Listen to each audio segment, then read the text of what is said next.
that she had that she had the medical record attached to. She's actually removed it. You can't find it anywhere. No, but somebody somewhere will have downloaded her video. I can't find it. I don't know where she's deleted it definitely. And that's why she's, for me, is the audacity in lies. She's even still challenging, even when she's been caught red-handed. How can you do a biopsy? Like they found lump, and the next thing they're doing for you is a biopsy. You can't even describe how they did the biopsy for you. No, only what I was laughing at was the fact that she came out saying she's got stage 4 cancer, and they were asking her yesterday, and she said she doesn't know what stage it is, that the printout didn't mention what stage of cancer it is. The fact that she went to shave her hair off as if she's having chemo. She hasn't even started chemo. She hasn't started any form of treatment. In her head, she's having the amputation. They were correcting her mastectomy. It's not sticking. The way she said diagnosed, what were you expecting? She can't even say it. Somebody stole a whole house. What were you expecting? Guys, that woman, she just, honestly. And even the wig that she was auctioning, the wig, the house, and the car. A friend of hers has come out to say she doesn't even own the house. She doesn't even own the wigs.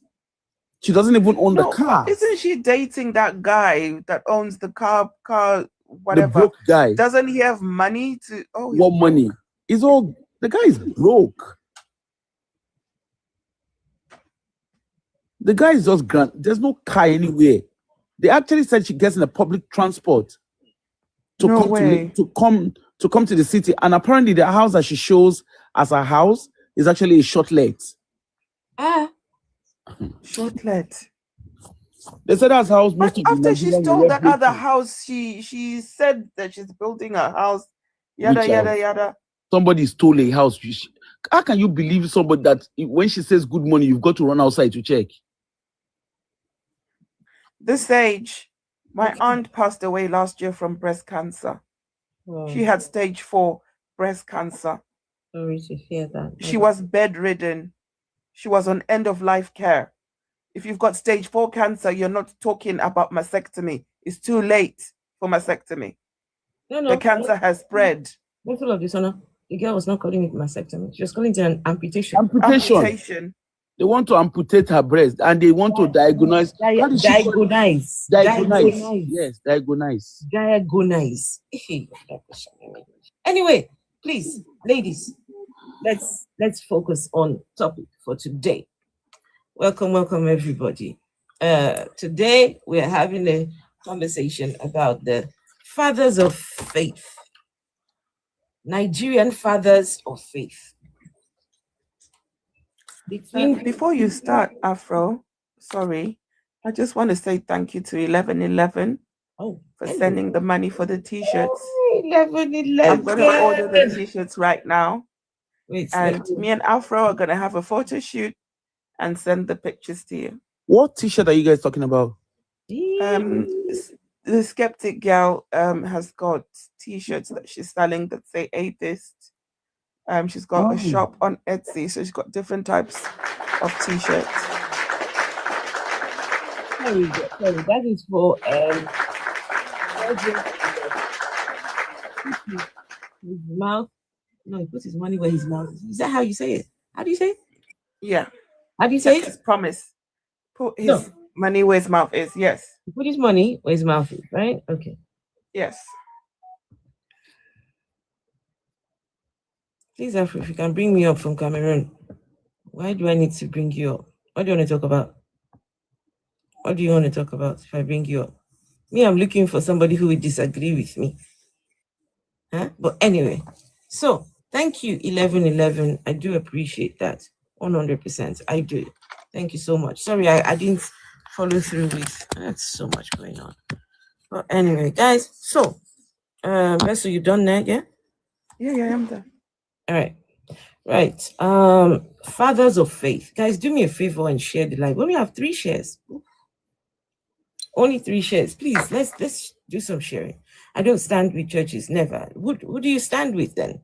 If you don't stand with churches, who do you stand with? Do you stand with Jesus? Do you stand with God? Hello, EKB. Thank you for sharing. Brian. So anyway, we're going to get started, right? So I've got these two men here. Between these two,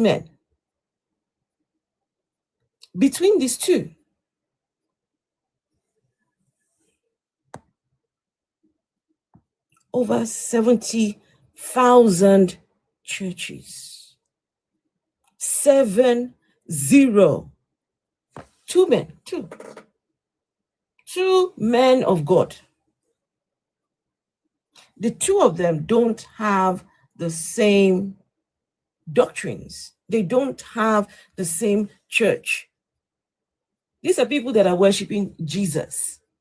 But you know, in this part of the world, the Jesus is personalized. The Jesus has become a pocket book. The Jesus is someone that, look, now the word they say now is know God for yourself. Because God has now become a thing that you need to know for yourself. You can't, the big community God for everybody, that one, forget it. God has now become inside your bedroom. And so people like this will claim that God called them. God told them, go and open a church. God told them, and today, look.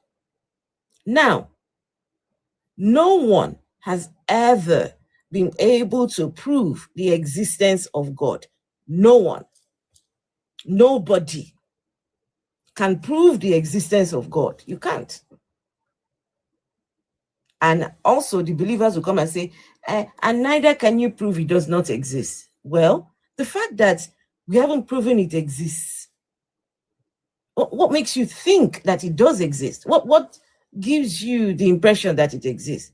And if that God does not exist, because listen, another God could actually exist. Another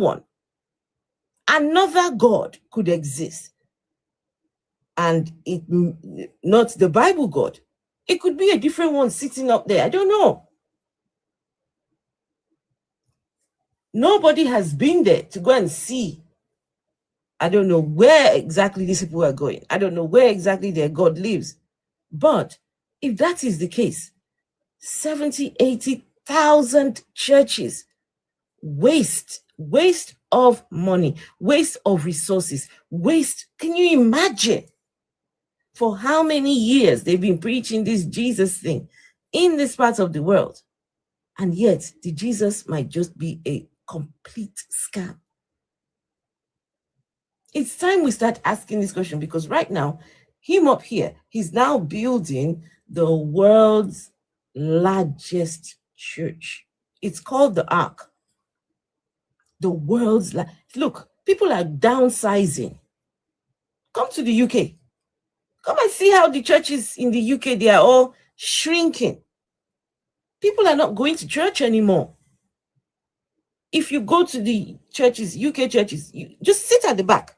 Sit at the back of any UK, predominantly UK church. Sit at the back and look in front of you. What you will see, a lot of gray-headed people. That's all you would find, the older generation. But you see the younger generation, you find Black people's children, yeah. You find people from other races, but their own kids, nowhere to be found in the church. They only come for weddings, burials, and namings, right? They come for those things. So their churches are reducing, not just reducing, are disappearing altogether. They are selling their churches. And those church buildings are being turned into flats, being turned into nightclubs. But in our part of the world, in Nigeria, the opposite is the case. The churches are they're getting bigger and bigger. But you know something? In a few years, some people are going to cry. Some of them are already started crying right now. They have built big churches, but nobody is coming. Nobody is coming They have wasted resources. Can you imagine? The other guy, what's his name? Paul Enenche. Paul Enenche built 100-seater church. While he was building it, this man, sorry, my guys, sorry. This man went and got the ambassador to Israel. Ambassador to Israel. I mean, just listen to this. Israel's ambassador. Remember, the God that these people worship, these Nigerian pastors, is the God from Israel, right? Right? This God originates from that place. So now we have the ambassador to Israel. He walked in. They were this. You should see Becky and Paul showing off. Oh, look at the beam up here. That beam has this, and this. What did the man say? The man said, "What a waste." He said, "I shouldn't tell my sons any of this, because my sons would have said, why wasn't this turned into a football field?" Can you imagine? This is, you would think that you that came all the way from Israel, he will be happy that we are building all these big structures to appease and to please your God. No, the man said it is a waste.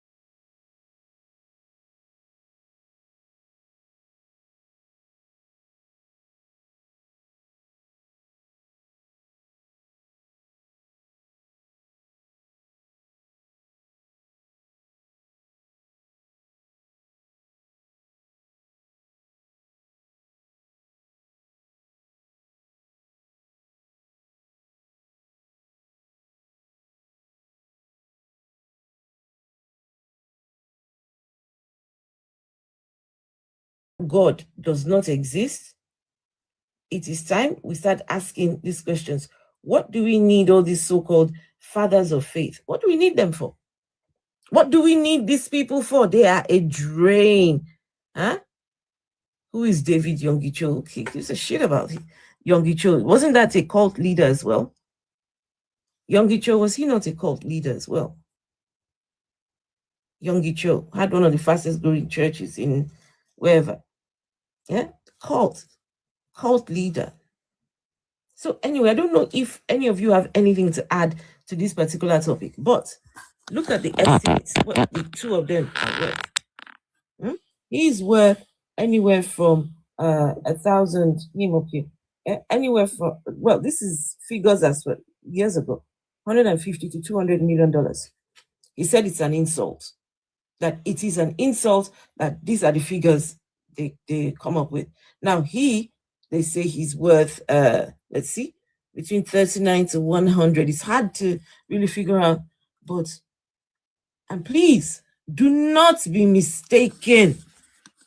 Do not be mistaken in thinking that these monies that they have compiled, all these ones, that it's because they were businessmen. This is money that they've received from people. They have sucked their own people dry to enrich themselves and their families. And this Jesus and God is all a scam. It's time to wake up.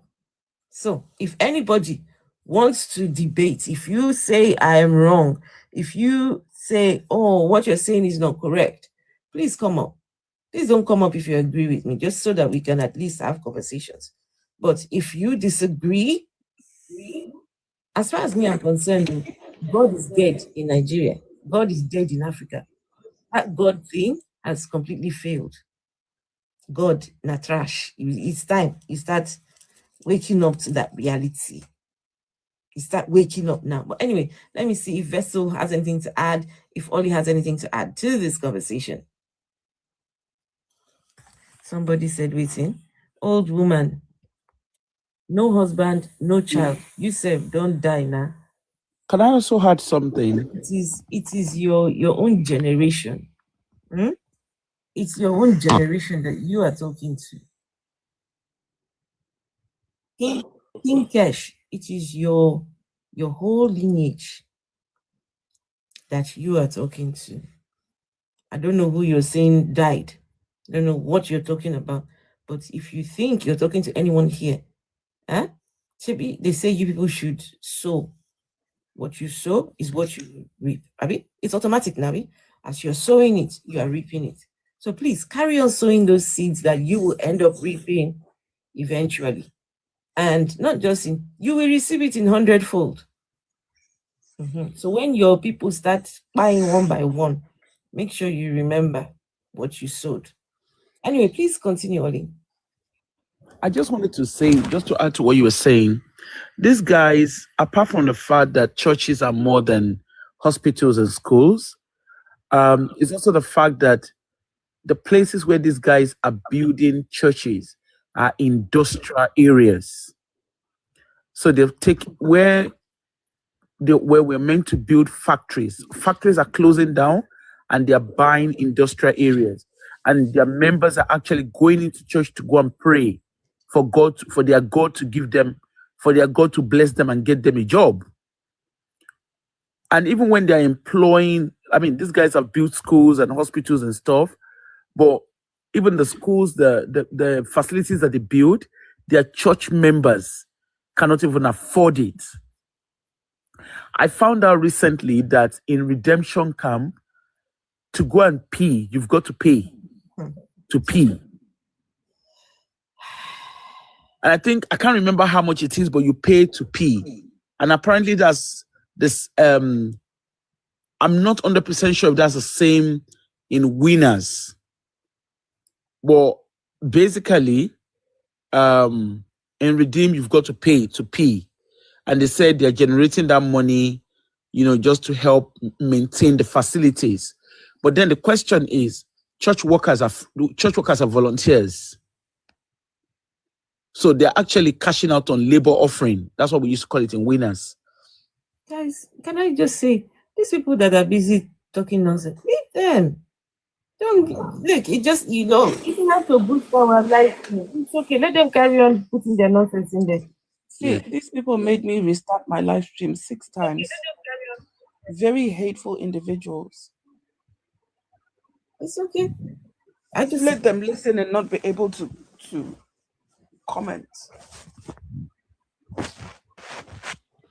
I also think, to an extent, I will always say that the environment in Nigeria, and those of us, whether Nigeria, diaspora, we've kind of enabled these guys. They've become so rich, so much so that they have this money. For instance, Adeboye was actually a lecturer. He didn't make money being a lecturer. He made money by selling Jesus. Oyedepo as well, the same thing. Oyedepo is not an architect. He's a technician architect, whatever they call it. So he's not actually a trained architect, but he's like an apprentice architect. He didn't make money from being in his career. He made money from selling Jesus. And if you look at Nigeria, look at what just happened in Jos and Palm Sunday. While how many people? 40, over 40 apparently. What happened? There was mass buying in Jos. About 40 people died. And guess what? The pastors, they were very quiet. I think apart from Suleiman, who put out a message, Jerry Eze said God will bless, Eroy with comfort and speak for Nigeria, for Jos. Nathaniel Bassi said there shall be light in Jos. And I'm like, okay, there shall be light. So was there darkness before? And the thing is, these guys have become very insensitive. So much so that they don't even pay attention to the plight of their church members. Right now, there's curfew in Jos. And as much as their God calls them to preach, it's very interesting that God only calls them to preach in safe areas. Their God has never sent them to Borno State. Their God has never sent them to distressed areas. And Adeboye is coming to, is it one of the European countries coming to come and light up the European country? You know, honestly, these guys drive me to the wall when I go see them. They drive me to the wall. Yeah, let me just stop at that. So, quick question for you, Olirotsi. Would Yeah. you call these two men? Would you say that they are men of God? Which God? Is there a God in the first place? Okay. So the answer is no. Capital letter N-O. Okay, Afro, can I just add something before I retire to bed? Okay. All right, go on now, Kamala. You know, when we talk about this religion and religious leaders, in particular Nigeria, maybe at large Africa, we miss something there.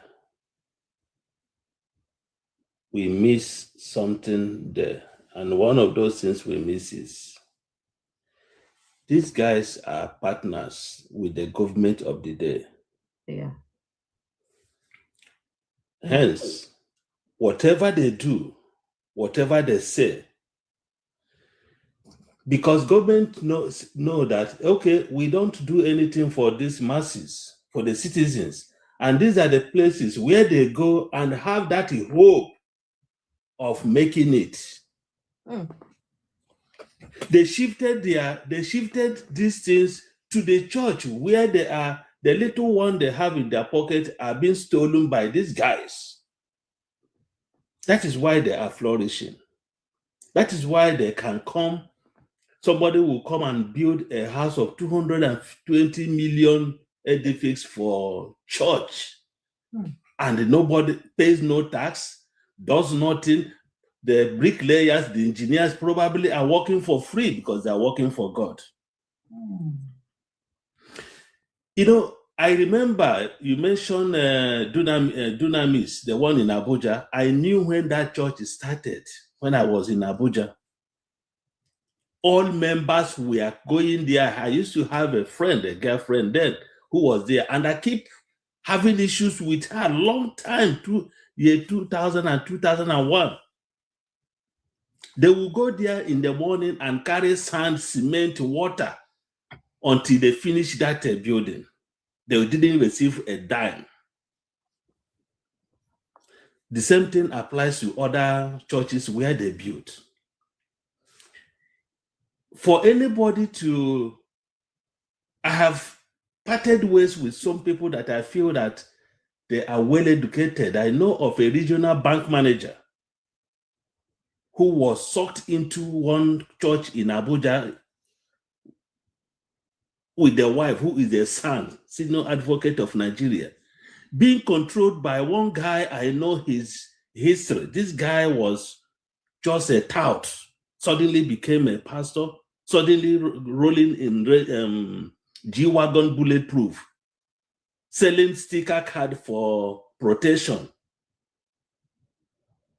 printed in about 5 naira, then selling for 200,000, 100,000 each sticker. Yeah, So these are businesses the government has just allowed them to flourish because they are not bothering them. And they use it to control the mind of the people. Jonathan, they use it as politics. They are partnering with the politics. Once the government in power favors them or they attract people, or they will use them to tell these people that we're doing well. Don't protest. Tell your congregation that God will solve their problem. These are the issues with these people that call themselves men of God. And when you ask them, look at it in the script, Bible you were looking into today, the good things they're supposed to do, are they doing it? The answer is capital no. So for anybody relying on those sources, is the way people go there to cushion their feel that, okay, let me just go there, let me just pray, let me just believe in Pastor Adeboye that has already drank tea with God. The man has seen God. You were asking, has anybody seen God? Adeboye has seen God. He drank tea with God. God told him to change the weather when he was in America. And people are believing all these stories. To change the weather. So it's a delusional.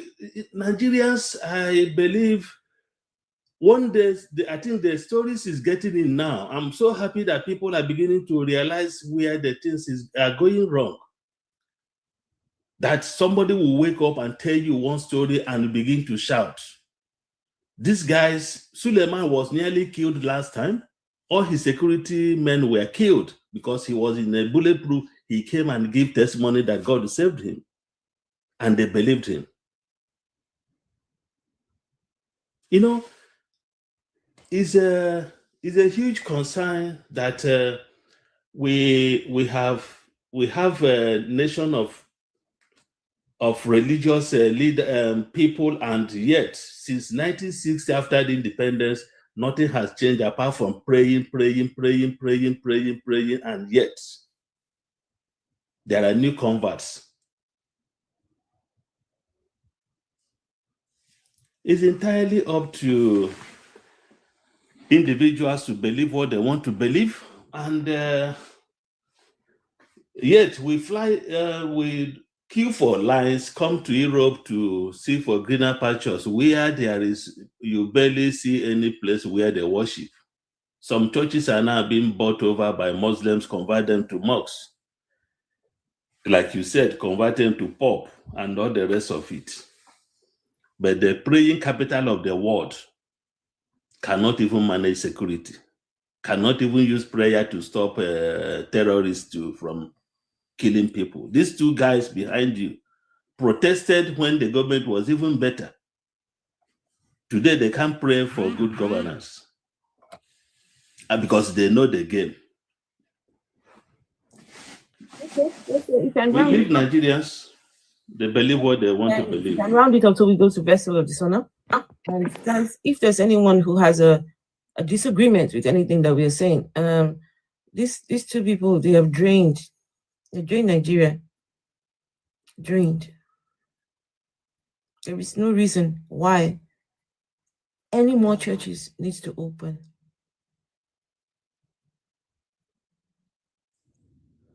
There is no reason why any churches need to open at all. Not even one more church. Hold on. I want my people to speak. Vessel of Dishonor, please, because I need them to contribute to this particular topic. We've heard from Oli. Our cable lenses, he needs to go to bed soon. So Vessel of Dishonor, please, I want your very honest opinion about these two ninjas here.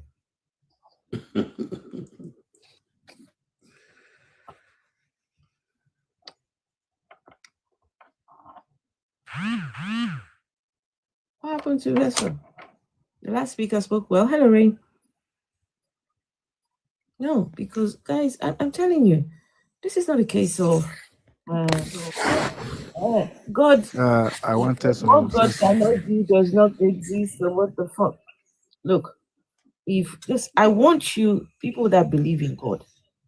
You see how I said believe in God, because what you have is a belief. If that belief does not pan out to be true, then what? Then what? Go on, Vessel of Dishonor. Thank you, Afro. I find it really problematic that, these people are accumulating so much wealth at the expense of believers. There's a feedback somewhere. Somebody's right. Okay. Yeah. Okay. Yeah, that's much better. So there was another, the prophetess, whatever, that came up earlier saying she is a whatever of God. She was up on my live stream the other time saying that you believe in God and God rewards you. And I said to her, what was the reward of believing? Because she said something, by his stripes we are healed, and Jesus suffered so we can be rich. So I asked her, where's the riches? And she said, the men and women of God preaching the word are the ones reaping the benefit. And I called bullshit on that, right? The Bible is clear. It is easier for a camel to go through an eye of a needle than for a rich man to enter heaven. These people's net worth can change the lives of hundreds and of thousands of people. And I'm not lying about it. They can literally change the economy of Nigeria overnight. Jesus told the rich man to sell all he has and follow him. Where did this prosperity gospel come from? Pay tithe, pay offering, pay seed, pay this, pay that. Why is it that it's only particular certain people who are benefiting and not everybody? Are you all not praying to the same God? Are you all not reading the same Bible? Are you all not fasting and praying? Right? Why is it that your God seems to have favorites? What is it with these two old fools up there? Right? There's children who haven't eaten. Their mothers are praying to the same God that these people are selling. There's that place, Makoko. Thank you, Medusa. These people can easily shut down Makoko, build houses for those people, build schools with the money that they're raising. I said this on another live stream where somebody was saying, oh, if you tell people, let's bring money together and build a factory or whatever, people won't come. I said, no, you don't tell them that. Go up to them and say to them that God has appeared in your dream and told you you need to build a church. The people, the community needs to contribute. They will bring the money to you. When you receive the money, it's now up to you to build that factory or hospital or building that's going to help the community. If they ask you, you say God changed his mind and told you to build a factory so people can get work. This is the only language that believers can understand. You have to use the same format on them. God said people will just dip hand in their pocket and give. Meanwhile, their next door neighbor has not eaten for how many days?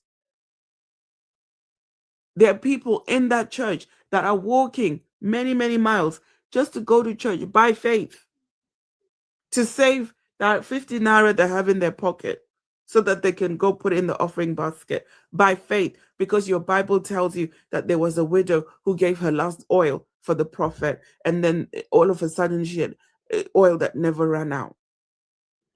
And that's what one of these fools gave us a testimony about the pot, Afro, the pot that always had food.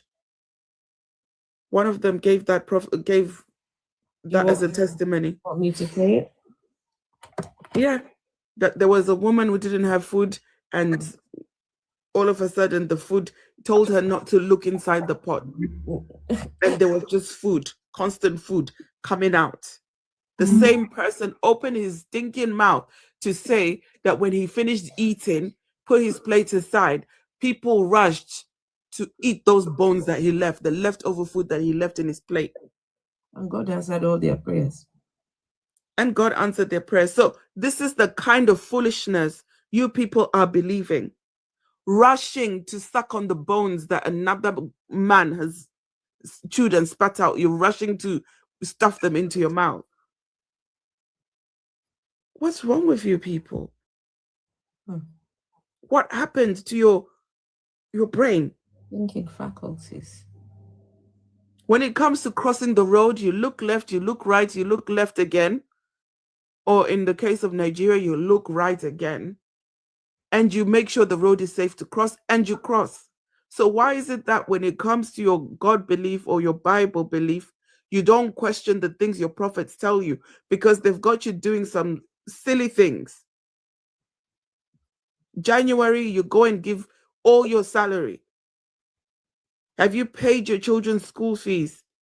Do your children have school uniform? Do your children have enough food to eat for the month of January? You don't care. I mean, for the month of February, you don't care, because you've taken your whole paycheck for the month of January and gone and given it to church. And these people, each one has at least one private jet, one Rolls Royce, security team, a doctor on call, right? They can fly to any country for whatever medical treatment that they want. Their children are in schools outside the country. Right? They have set their children up, their children, their children's children, and their children's children's children. They have set them up already. Have you got a pension? What is your pension plan? All that money you're giving to the church could be your pension. What are you going to do when you can't work anymore? Wake up, please. You want me to play that video? Please, if you're coming on, come up because you disagree. If you agree with us, we will just be saying the same thing over and over and over and over again. But come up if you disagree. That is how we can push this conversation forward. This is how we can get people to listen in. Guys, if you like, bounce around. This atheist, what are they talking about? Tomorrow, you still will not be able to prove the existence of this God. So what are we talking about? What are we doing here? So let me play the video that Vessel was on about. In the Lord told me a story that where at the beginning of the ministry of the in the Lord told me a story that where at the beginning of the ministry of the Redeemed Christian Church of God, when things were hard, God performed a special miracle for him. He told him the just managed to get enough money to prepare a pot of soup. He told him, tell your wife, from today onward, let her begin to dish from the pot without looking inside. So, the Papa told Mama, today Mama will dish and it will be fish. Tomorrow she will dish, it will be chicken. Another time she will dish, it will be beef. For days on end. Until one day, blessed woman was overcome by curiosity. And she looked, and the pot was empty. Please get out of here. Get out of here. His father in the Lord told him, when they didn't have money, God told the father-in-law to tell his wife, when you're done cooking the food, don't look inside the pot. So they eat, she dishes. The next day she's dishing fish. The next day is chicken. The next day, I don't know. But food, we're not washing the pot, we're not moving the pot, we're not doing anything, we're not looking inside. Huh? This woman cooked one pot of soup. But that one pot of soup, I don't know where God and his folks up there, where they got the ingredients from. They were cooking the soup. They were cooking fish, and cooking chicken, and cooking meat. And then the woman decided to look into the pot. And she looked in the pot was empty. Listen, I don't care how much your faith is. I don't care how much your God exists. If something like this truly happened, then there is something wrong with the God. There is something wrong with the people who participated in this. They're dirty people. So you won't wash your pot after you're done cooking. Your God will just say, okay, never mind your dirty pot. Cook another food on top of the one. Just think about it now. How does any of this make sense? And yet this man will keep on talking all this is nonsense. Anyway, let's see. We've got Dean. Oh no, okay, Trouble. Trouble is here. Hello. Yeah. Good evening. Sorry, from here. So anytime I come here, I used to be happy. Nobody go to suit me because of the way you guys so bad of these pastors. I know this voice now. Don't change your name. Yes, I did say. It's me. The thing is that all these pastors, I don't know why people always go to church. I don't even understand. Why do you always feel that why did they used to feel that going to church, there's one miracle outside that is going to wait for you if you go to church? If they go to church, I don't even understand. Okay, yes, you brought that recording out. When you brought that recording out, when they play it in the church, some people want to go and do the same thing as the pastor do, because they feel maybe that's what is going to happen. Because I had a story like that before. There's a lady that did that kind of thing. Said that was when I was going to Christ Embassy. A lady said something like that, and I keep wondering that me. I stayed with a pastor. My grandpa is a pastor, and without my grandpa going to work, and we go to farm, like if we did not go to farm, we will not eat. And my grandpa is one kind of person that prays, that do us, he serve God fully. He's all this kind of deeper life kind of person. But all this magic doings to happen, I've never seen this kind of magic before. So all this, when you now come to all these kind of pastors, and when they'll be telling you, it looks so disgusting. Like, are these people not ashamed to say this kind of rubbish? This is not movie. And some people will feel that is easy and is deceiving. These people are deceiving them. You guys are carrying your money to reach these pastors. They will tell you, how they to pray. You are blessed. In the morning, you are blessed. The night, go, and yourself you'll be believing that yes, magic will happen, and somebody will just come from one side and come and bless you just like that. Like, this is not a movie. Oh, this is not Hollywood or Nollywood movie. It's not going to happen like that. If you do not work, if you do not have connection, you can never be successful in this life. Person can never be. These people, before they get to where they are today, these two monkeys that is there, if before they get to where they are, they know the people money that they have eaten. They have eaten a lot of money. These people, they have eaten a lot, especially when this school. Let me tell you something. This their school. You know how much people pay in. Let me talk about Covenant school is big, like millions. They pay a big amount to be in that school. Like if they tell you what they are paying, you said, like, poor man no dey go that kind church, that kind school. Poor man can never go to that kind of school. So, and you are not saying government does not do this. Government, why would government do this when you are eating they call it all free tithe and this thing? Of course, you have money. Nobody is helping you. Nobody. Government is Adeboye was complaining that time that the government did not do anything for you. I know that. I say, why would government do something for you? The office and the tithes that they are paying, where is it going? Is it not the same? Is it not your school? You are using it to build your school, of course. So why would the government do? You are a rich man already, so why would government come and reach someone that is already rich? Government will want to even need blessings from you, like your members now, especially when they want to vote. They will go to your church, carry bag of rice. That's what our government know how to do. They know how to enter the church and carry rice and give it to the hungry members, poor people.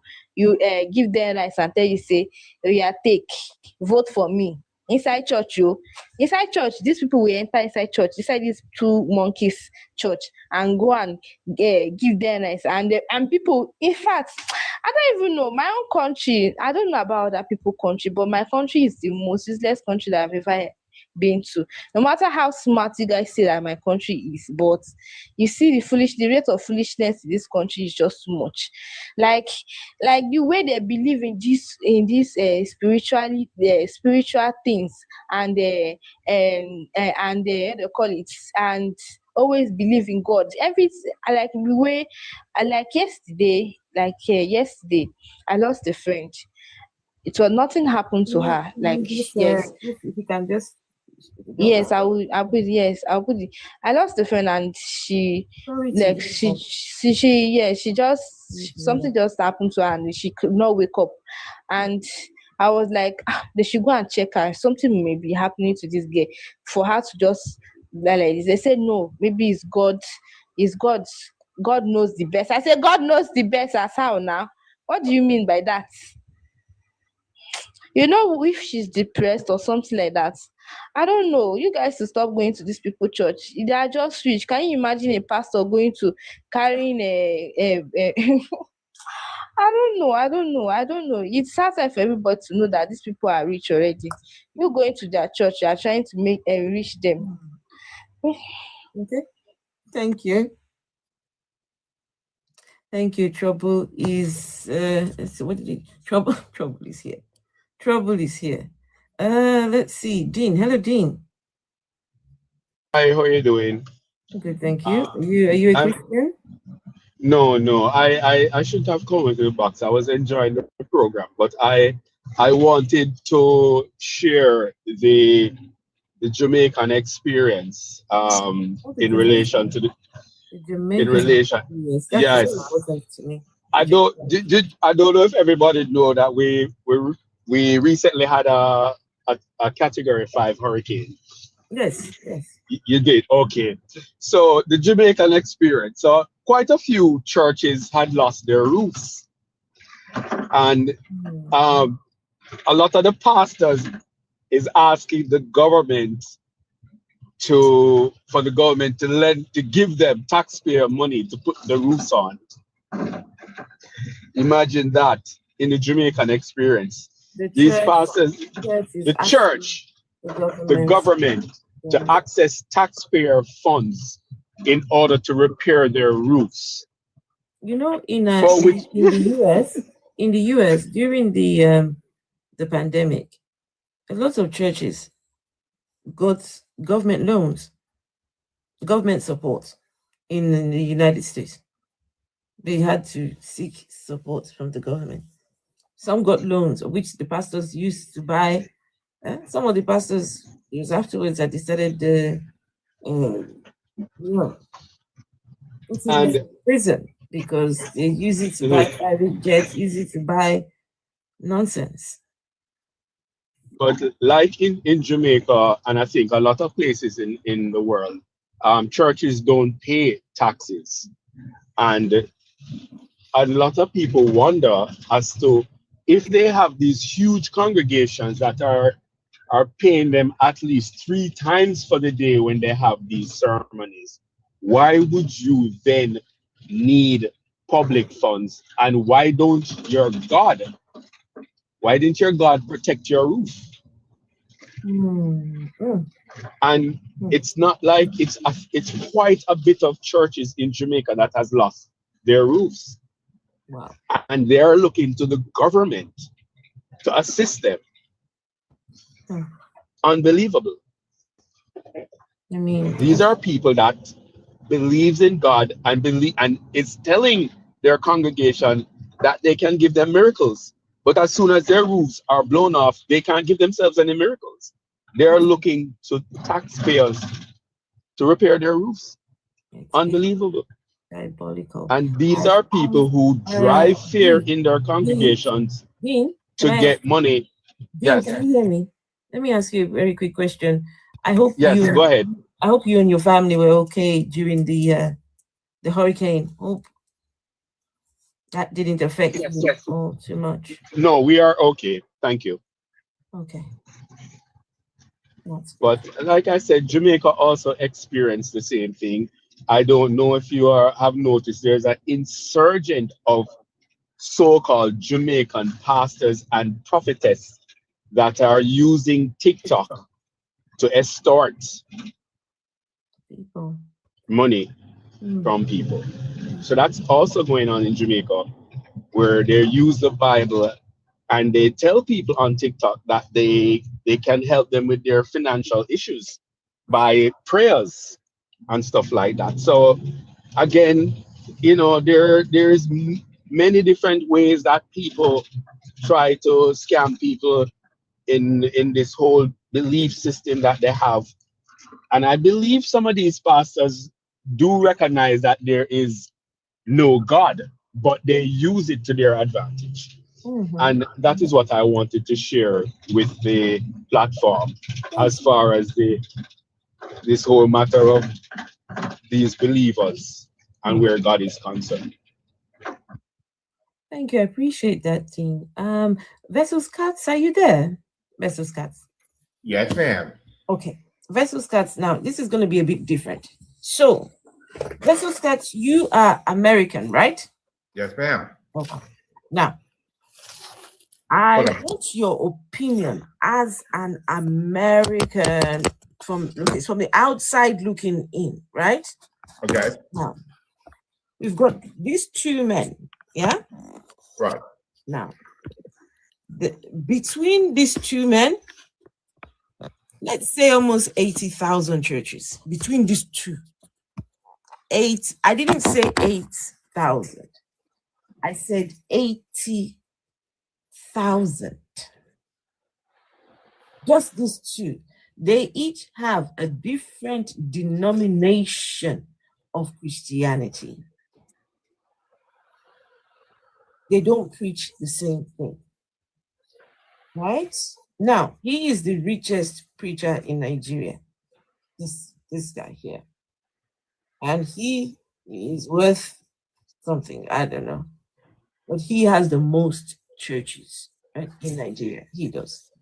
So, as somebody from the outside looking in, what are your thoughts? Do you think that this is healthy for a country like Nigeria, where over 140 million people living in poverty, and that number is set to grow? Just what are your thoughts?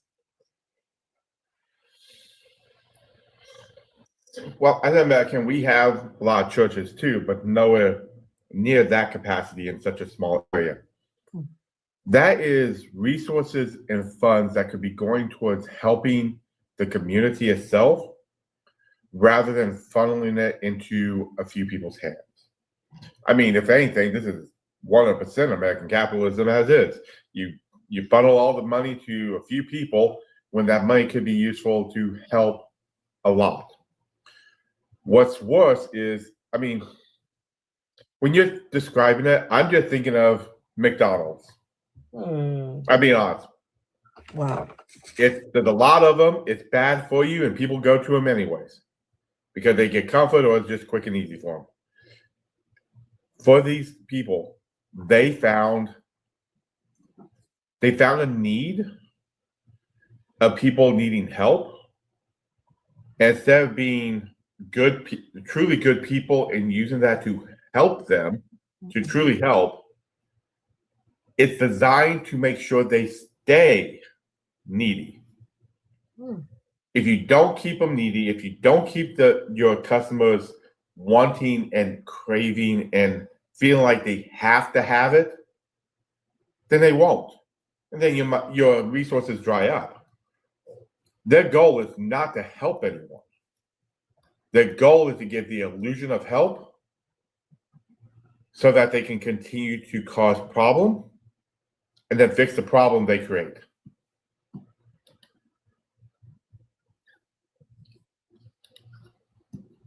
But that is my humble viewpoint. Thank you. I appreciate that. So, yep. Thank you. And so, if anyone disagrees with the things that we have said, please, I would like you to come up and let's have a debate. So, the Sage, hello, the Sage.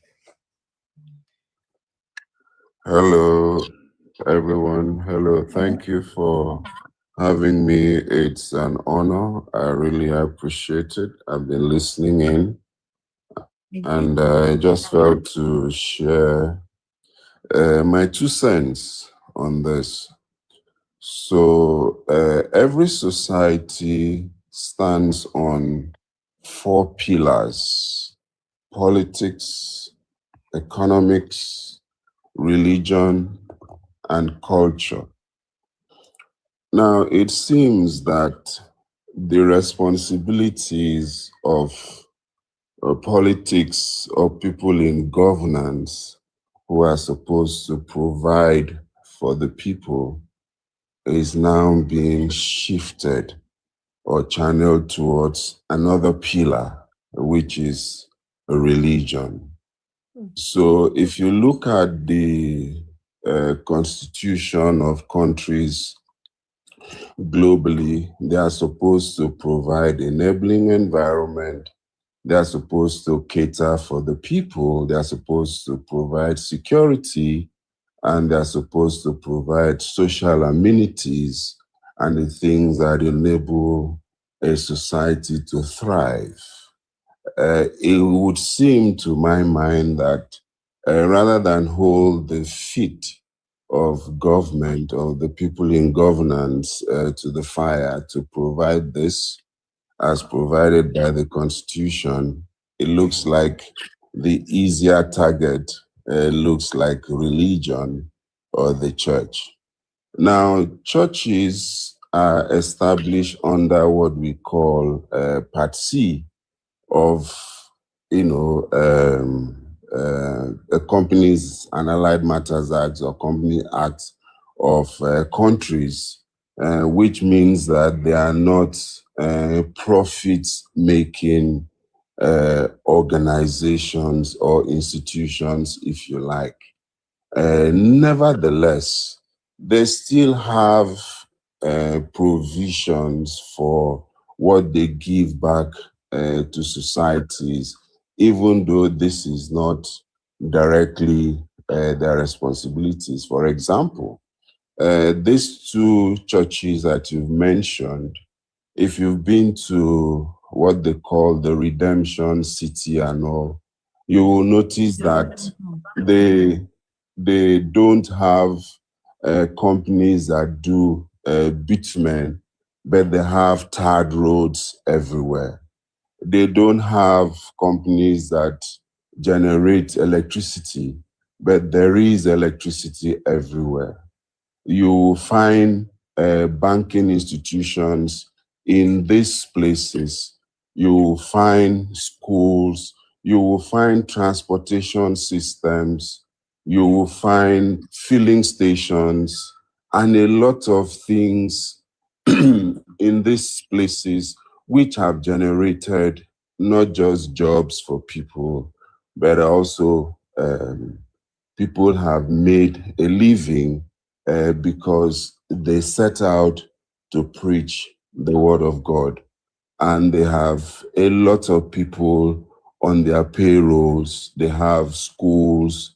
They have a lot of things that they are doing. So many of them have donated equipment to hospitals, cancer centers, MRI scan machines, a lot of things that they have done for people, for mankind. But this doesn't have the searchlight that people would want to look at, because again, they are not doing it for accolades or people to praising them and all, which is perhaps why a lot of people are not aware of some of these things that they have done. If you've been to any of these places, you will see cabling done. They don't have cable companies, and all of these are services that people have rendered that have given jobs and maybe food on the table of a lot of people. Now, having said that, I would also say that yes, we have just 1 second before you carry on. Are you a Christian? Yes, I'm a Christian. And what denomination of Christianity do you align yourself with? I'm Pentecostal. Okay. Which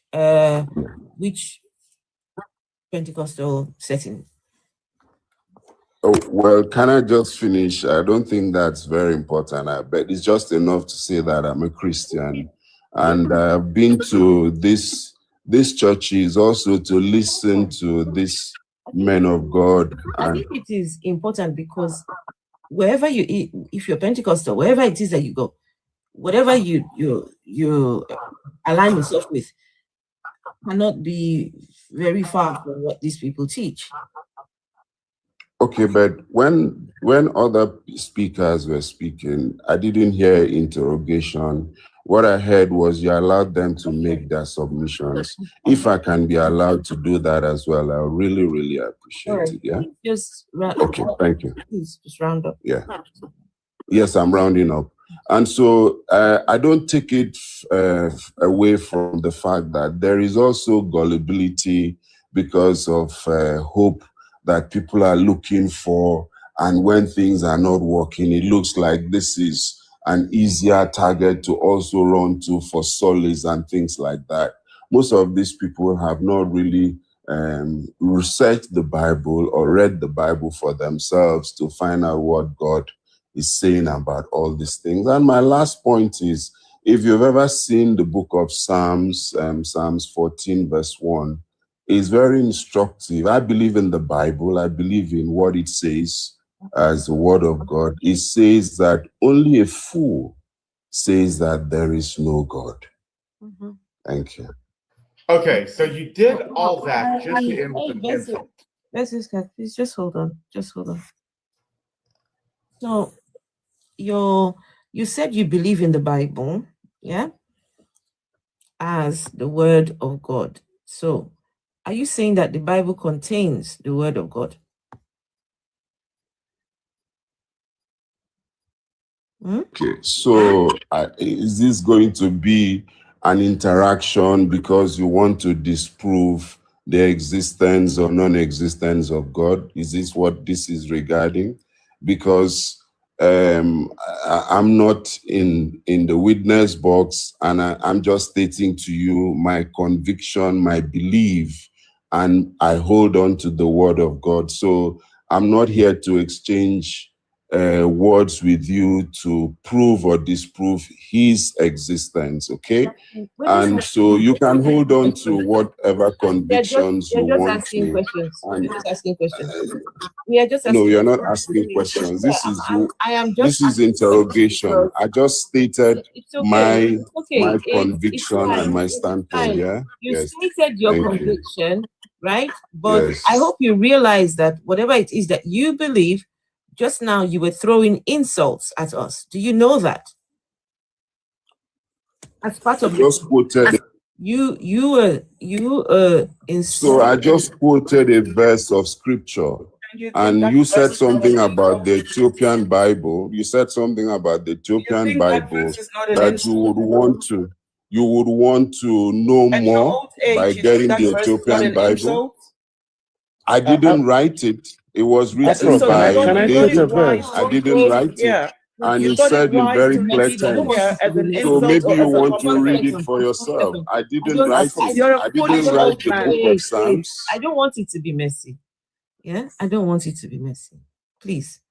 So your book, which you say is the word of your own God. Yeah. So that book, which we don't believe in that book. So what makes you think that you should come here and quote whatever it is that your book tells you? If your book tells you something, maybe keep it to yourself. Keep it to yourself. You don't have to come and spew. Yeah, that's fine. I can keep it to myself, but I just quoted a verse of scripture. Yes. In your book. So please, can I give a verse, please? Take it and shove it up your ass. Okay. Vessel, please, can I give a verse? Just guys, let's just keep it. I don't want to. Did you remove him? No, I didn't. I wanted to give him a verse, guys. I didn't. Either left by himself or someone else removed him. I didn't.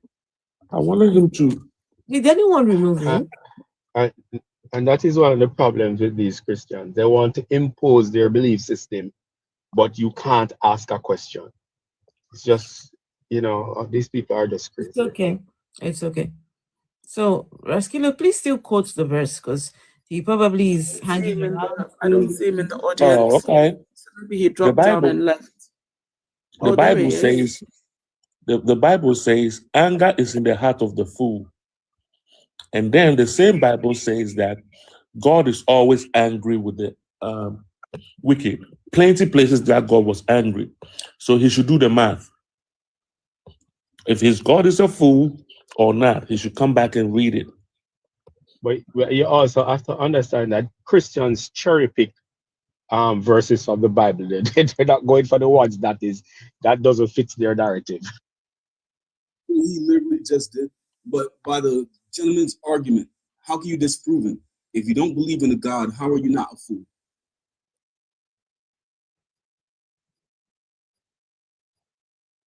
Like a steel man the argument. I think God's sword. Idiocy. Okay, so if not believing makes you a fool, how about you who believes in something that you cannot prove? Yes, you can. I think between us two, I think you are more the fool. How do you believe something you can't prove? You believe in something you cannot see, believe in something you cannot feel, hear, touch, nothing. You don't know this thing lives. You have nothing, absolutely nothing. So what makes you think that you have it good somehow? That you have it, all kosher? Yeah? What makes you think that? It's very easy. Because of the law and the legal system. So I can point towards our legal system, our constitution, our rights under God, and can show that we are living better than the other societies, like the Islamic societies, that sell blacks. Sell blacks on the slave market. I didn't cut nobody off. I tried to wait until you were finished. Please, interesting thing. Vessel Scott, hold on. Please, what law? What law are you talking about? Entire legal system is built on God. We have rights in America. I'm not sure about what country you guys are in, but we have rights built upon God. The Christian societies have rights built upon God. And just to steal man that the age of consent. What country are you in? United States. Then I can definitely argue against it. I can definitely argue against it. Age of consent is explicitly Christian. Age of consent law is explicitly Christian. You show us another place. Why are you lying? Child marriage is allowed in several states in America. It is. By your law. What's another situation in governance? We're buying another country. Don't lie. God's sword. Because atheism doesn't provide God's that. Sword. Right? Atheism God's doesn't sword. Just yapping. God's sword. I'm going to ask you to bring it down because I've been asked to bring myself down too. So I'm being British cat, not American cats. However, we're going to talk American civics. You say our legal system is based specifically on Christianity. We can take a look at that. Could you tell me, in the Ten Commandments, is there a law about thou shalt not murder? The word for M, because I don't know if you can use it on TikTok. I don't want you to get your friend's life brought down. That means premeditated. It's premeditated. So premeditated, if you're thinking of, and that's why we also have self-defense laws. So I'm so glad you brought that up. So again, do you recognize wait, brother, I didn't cut you off, bro. You asked me a question. But you're not answering my question. Bro, I'm answering your question. No, the self-defense laws, yes, I am. So in your case, bro, of the M that you brought up, bring that up. We have self-defense. That's not what I'm saying. You guys are trying to argue something I haven't even. Laws in America, I have not even brought that up. That has nothing to do with what I'm about to bring up. Where's your other country with age of consent law that's could you stop talking? Where's your other religion? Because atheism doesn't provide. Can you stop? Can you just stop? Stop. What? Child marriage is allowed in several states in America. This is a fact. What are you talking about? Age of consent. Stop. First off, can you kindly tell me what the age of consent is in the Bible? It's usually the people. This guy doesn't want to have a conversation. He just wants to yap over everybody. You're just lying now. Can you be quiet? Do you understand? Betrothal is listen. You're really becoming quite annoying now. Someone else is speaking. Can you be quiet? What you are saying? How do you think that this is a conversation? How now? If you guys keep cutting me off, if he asks me a question, I respond, and he's cutting me off. You responded already. But they've never shown. Notice one thing they've never done. They haven't brought another religion, country, atheist society that provides a better age of consent law. Where is it? Sorry. Who is he talking about? Who is he? America. He's talking about what I would America, like him to do. the place where child marriage is allowed. One moment. Who is he talking about? That they have not brought a religion. Who is he talking about? There's an important piece here. God's sword. Please cite chapter and verse where the age of consent is listed. Matthew 18.6. If you harm right, any little ones, and he was speaking in reference about the 12. Bro, you asked me a question. You need to stop for a second. Bro, you've already given the response. Afro, I'm giving the response. That's it. You don't need to explain anything. We'll go to the If you harm verse. any of these little ones, because it's you're best not that letting you me drown find in out those because I schools. can't hear you because you're yelling and going so hard so fast. Not yelling. How can you not hear? I'm trying to Can clarify. you not hear me? And I'm yelling at the same time. No one can understand you when you are going at the Matthew pace you're going. 18. If I am speaking, then no one. Other country, other religion. I am trying to speak. What's wrong with this guy? Is he trying to make me American Cats? I'm really bro. trying. Go ahead. I'm doing my best here. I really am. What this is. Playing with you guys. Age of consent law.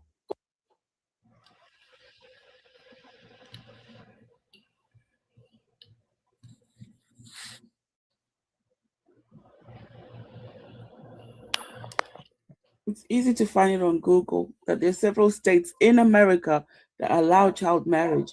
The parents just need to agree to it. Now tell me, God. Consent law in a Muslim society, not Muslim, Christian. It's the Christians doing it. What are they? What are they? It's the Christians doing it. It's got nothing to do with Muslims. Consent law. It's the Christians. It's allowed in America. Child marriage is allowed in America by law. How about this? Let's find something out. God's sword. Is the age of consent a federal law or a state law? State by state, as far as the requirements for the age, for the most part, it is federal, bro. You can't just have a state that says you can go around having. Give him chance. So where's your Sharia law? Give him chance to finish what he's saying. I just want to know. You guys say you can Google it. Where is your other religion? Where's your other source for age of consent law outside of Christianity? I stated that the problem thing I could use to prove that our God is real. Wait, 1 second, bro. 1 second, bro. To prove that our God is real, and you will find it, even if you probably found an atheist society, it only has an age of consent law because of either Christian underpinnings, meaning it's in Scandinavia or one of those countries, or it's aligned with the U.S. and it has to have an age of consent. But for the most part, you can't find that in a Muslim society. And because we don't have an atheist 34 country, states in America allow child marriage. 34 states. I think that's what their God wants now, no? If exactly in your state. However, if it is God that underpins all these laws, then that's what their God wants. Their God. I actually want to go a little more accurate. In this place, because if we go, I'm saying that their God must want child marriage in this part. No response, no country for me. Where's your country? Where it is? Where's your atheist Wakanda? Where do you have this? So you sabi speak pidgin. So you sabi speak pidgin. Now you they talk like this. He's mocking. But where is your country? Pidgin. Now you they talk like this. He's mocking African. African. This one don't lost finish. This one don't lost finish. African man they follow God, where they bring come for him. Through colonialism, they hear they talk. No, see, you really are lost. You know what? Let's do this. God's sword. Can you prove that this your God exists? The interesting thing, right? Can you prove? I asked the question. I'm still manning it. Are you okay? I am asking it. Listen, God's sword, please. When I'm having a conversation, I will beg you, please let me speak. Okay? So, can you prove the existence of your God? I just did. And I don't think you understand how I did. The thing is that dogs. Wait, I didn't cut you off, ma'am. Can I finish? When did the you dogs? do that? I just did. So this is an interesting thing. When? Dogs, ma'am, are you okay? When did you want to wait that? When did you guys don't mute him, please? It's okay. I mean, guys, remember we're talking. This is a Christian, believer in God. Yeah, maybe this is how God makes them move. Maybe this is the. Well, why you keep speaking over me and then saying you want a response? Are you that scared? Are you scared of my speech? Yes, I am. Yeah. See that? Yeah, I know. You like me to respond to you, or you like me to wait longer for you to have a because you're not answering the damn question. You all over the place, dummy. Really answering the question, brother. What I said is I just, You sound so dumb. That's all you did. Having problems, mental breakdowns. So what happened? Bro, you sound dumb. That's all you need. You see the dog? 1 second. You see the dog? I'm just trying to respond to the atheist. Can you please prove that your God exists? Let's go. I don't know this nonsense. Prove that your God exists. Sorry, I'm just trying to prove to the people that came from monkeys that, you know, the interesting thing about dogs do not engage with the minors of their species. They don't engage with the puppies. I used to raise dogs. They avoid it completely. So therefore, whatever doctrine I get that's supposed to be from God must have the nature that's higher than that of the dog. No, he's a brainless twat. He's high. He's drunk on the zombie Jesus' blood. Listen, can I just ask, when he's talking about dogs, is that the proof of his God's existence? Yes, his God is a dog.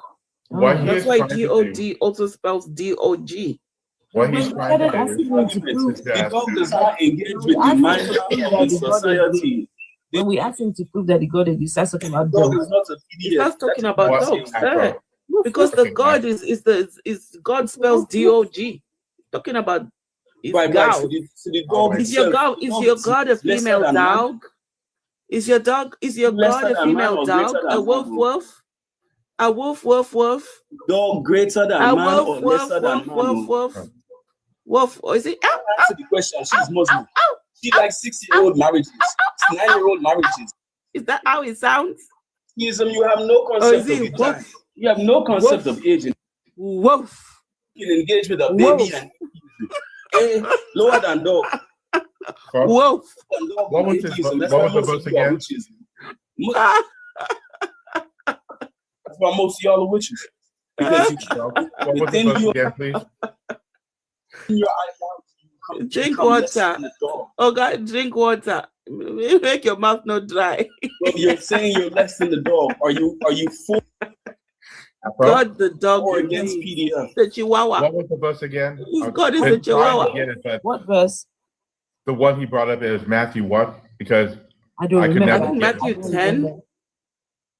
Matthew 10. They do not have any memories because they came from the ape. He's talking about Matthew 18. There's nothing there. There is nothing Either there. Matthew 10 or Matthew 11. It's 18. He's talking about 18. I know what he's talking about. I'm nothing there. Give me a moment. I'm talking about where the nature of man is greater than that of dog. This one, if I know his location, I will call ice. Wait a minute, hold on. This one needs ice. I'll call ice for this one. There is nothing I've heard you like chicken. Ice. Saying up. That's what you need in your life. Barbecue. There is nothing in. How about this? God's sword. You said Matthew 18. Is there a specific verse in Matthew 18? It says something about if anyone harms these, so much as harms these little ones. Right. I don't know how he gets an age from that. Child. There's a difference between a child who could be anywhere from 2 to say 12, and an age of consent that could be 14, 15, 16, 17, 18. Because what would be considered a child during this time period would be different. Tell you what, in this time period, where do you get your concept for age of consent outside of Christianity? And then what we can do is then take a look at the age of consent in the United States, which is what you're trying to reference, closer to the time period when the country was founded, 1980. In 1980, the age of consent was set at 10 or 12 in most states, except in Delaware, where it was 7. So if this country was founded on this concept, that concept would have been there closer to the foundation, 1776, than would be now. So could you explain? You're pulling up false information. I saw, wait, one second, bro. As far as I saw, you do understand how history works, right? time periods. Because what you're referencing is modern age of consent. But if you're trying to say that the country because you have to lie, your arguments are collapsing. Nobody was engaging or provided age of consent at the age of 7 in America. Sure, but that's an interesting thing. Is that a problem for you? Is that a problem for you, bro? Because in atheism, I don't see a word against it. Atheist societies don't have any word against it. And actually, many atheist judges or T judges have ruled in favor of the PDF for children. They've only given 5 months for the occasion of causing injuries to a child. Real bad. And atheists must have He's got trauma. You, honestly, because I don't know. What is your problem? Why can't you have a dialogue? Why can't you have a conversation? What is this? He's a wind up. He's a wind up. You know when you've got that thing in your back, in the toys where you wind them up and then they. That's what you have to evolve. God has winded the thing. Okay. That's why it talks nonstop. Let's take a look at this age of consent throughout history, and we're going to go with 1880. Wait, before we get there. Give me yours. Give me yours today. Wait, bro. I'm not waiting for you anymore. Because guess what? The British flag has come down and the American flag has come up. So we're going to go through. Give me your age of consent in a society. Look how you run. Now, here's going to suggest that the age. I'm going to keep talking because, like I said, American Catholics here. It's not going to work. So what you're doing is trying to reference that age of consent is based off in the United States. Wonderful. Let's take a look at the age of consent in 1880 in various states. Let's go down the list. Alabama, 10. Arizona, 12. Now Alaska wasn't a state then. Arkansas, 10. California, 10. Colorado, 10. Connecticut, 10. The District of Columbia, 12. Delaware, 7. Florida, 10. Georgia, 10. Not Hawaii. Hawaii wasn't a state yet. Idaho, 10. Illinois, 10. Indiana, 12. Iowa, 10. Kansas, 10. Kentucky, 12. Louisiana, 12. Maine, 10. Maryland, 10. Massachusetts, 10. Michigan, 10. Minnesota, 10. Mississippi, 10. Missouri, 12. Montana, 10. Nebraska, 10. Nevada, 12. New Hampshire, 10. New Jersey, 10. New Mexico, 10. New York, 10. North Carolina, 10. North Dakota, 10. Ohio, 10. Oklahoma wasn't a state yet. Oregon, 10. Pennsylvania, 10. Rhode Island, 10. South Carolina, 10. South Dakota, 10. Tennessee, 10. Texas, 10. Ohio, 10. Vermont, 10. Virginia, 12. Washington, 12. West Virginia, 12. Wisconsin, 10. Wyoming, 10. The age of consent, this is brought together through the age of consent laws table on children and youth history that can be found. I can give you the resource is cyh.rrchnm.org, which has all the information. So the primary source to show this information, specifically, the data compiled from the following sources. There would be Magnus Hitchfield's The Age Sexuality in Men and Women, translated by that were produced in 2000. Martin Killen's The Emergence of a New Taboo, the sexualization of youth in Western society since 1880s.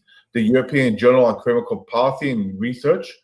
Delinquent Daughters, Policing and Protecting Adolescent Female Sexuality in the United States. That's a Chapel Hill publication. Worldwide Ages of Consent from Average HIV and AIDS. So I can cite my sources and give you the information. Now, you stated that America was founded on the Christian values, Christian laws, and specifically the age of consent. Now, since in 1880, that would be closer, much closer, to the foundation of the country than we are now, where we have more modern age of consent laws. How can you make the argument it was founded on it? Please go ahead and dispute my information. Very easily, bro. So when you look up age of consent, unless you put the word betrothal inside the search, you're not even going to understand what you're looking at. So what you're talking about in these cases of 12, 10, they were being betrothed to young men and being married off to young men around the same age. I'll give you the Wikipedia. He was able to go on the whole rant. So y'all get cooked. Because you're lying right now. 1 second. No, I'll read it for you right now. Hold on a second. Hey, there are 3 sets of marriage ages. Are you okay? One general. Veronica, hello. Veronica, are you aware that you're in the box? Veronica, I think she requested by mistake. Veronica going once. Veronica going twice. Veronica going twice. I don't think she's aware she's up. I got $5 on her. You got $5. In fact, it wasn't until 1885 to 1914 that there was a campaign, a specific campaign by women to get the age of consent raised. I'd like to respond, brother. You went on a whole tantrum. I No, thought the no, Lord was doing something. But let me address Delaware because Delaware sounded the craziest, right? In Delaware, the age of consent was 10 years until 1871 when it was lowered to 7 years. I'm sorry. Enough of this. 1871 law, the penalty for sex with the girl below that. Wait a minute, didn't you just prove my point? As you said that the age of consent before that was what? Afro is trying to speak. I'm sorry, guys. Sorry, Afro. I'm sorry, guys. Enough of that foolishness. Enough of it. I'm sorry. It's just no. At some point, you need to be able to say, stop. What an idiot. What an idiot. And these are the people that make this religion so unattractive. Every opportunity they get to try and speak about their God or to try, what the hell was all of that? Will your God be proud of you for speaking like that? Seriously, I don't know. How do you tell your God, yeah, we're to go and defend you on that platform? What did you say? Talking smack. Talking smack. But about Afro, I want to know what does he want the age of consent for? What is he trying to prove with it? No, I think he was trying to say that the laws are somehow underpinned by God. So if the laws are underpinned by God, how then do you have these ages of consent so low? If your God is truly, how is your God allowing this? How is your God allowing it? And did you see, when I was telling him that there are 32 states in America that allow child marriage, he was denying it. He denied it. Now he's bringing up, oh, it was 10 and then lowered to 7. Now you admit that please. It's crazy. This is a mental illness, Afro. It is. It has to be. It has to be. Because, if you believe in God and you have to become so disruptive, I don't understand. I really do not understand. And as much as possible, this is the conversation that we have going on right now, right? And all of that is just taken away from what we're talking about. So, guys, if anyone wants to come and debate, if you disagree, as far as me I'm concerned, the God is dead. The God is dead in it. Also, the guy that was up here, he said that we are expecting the church to do what the government is supposed to be doing, right? What was the mandate Jesus gave the disciples? He told them not to take a coat, not to take any belongings, to just go out and preach. Mm-hmm. Nowhere did he say, gather people to you and collect money from them. Nowhere did they say that the church is supposed to be collecting tithes or offerings or, what is this? It's crazy. May Satan help you, Komi 462. May Satan help you. If that Holy Spirit dares to help me, Satan will help you 10 times. You will knock its head.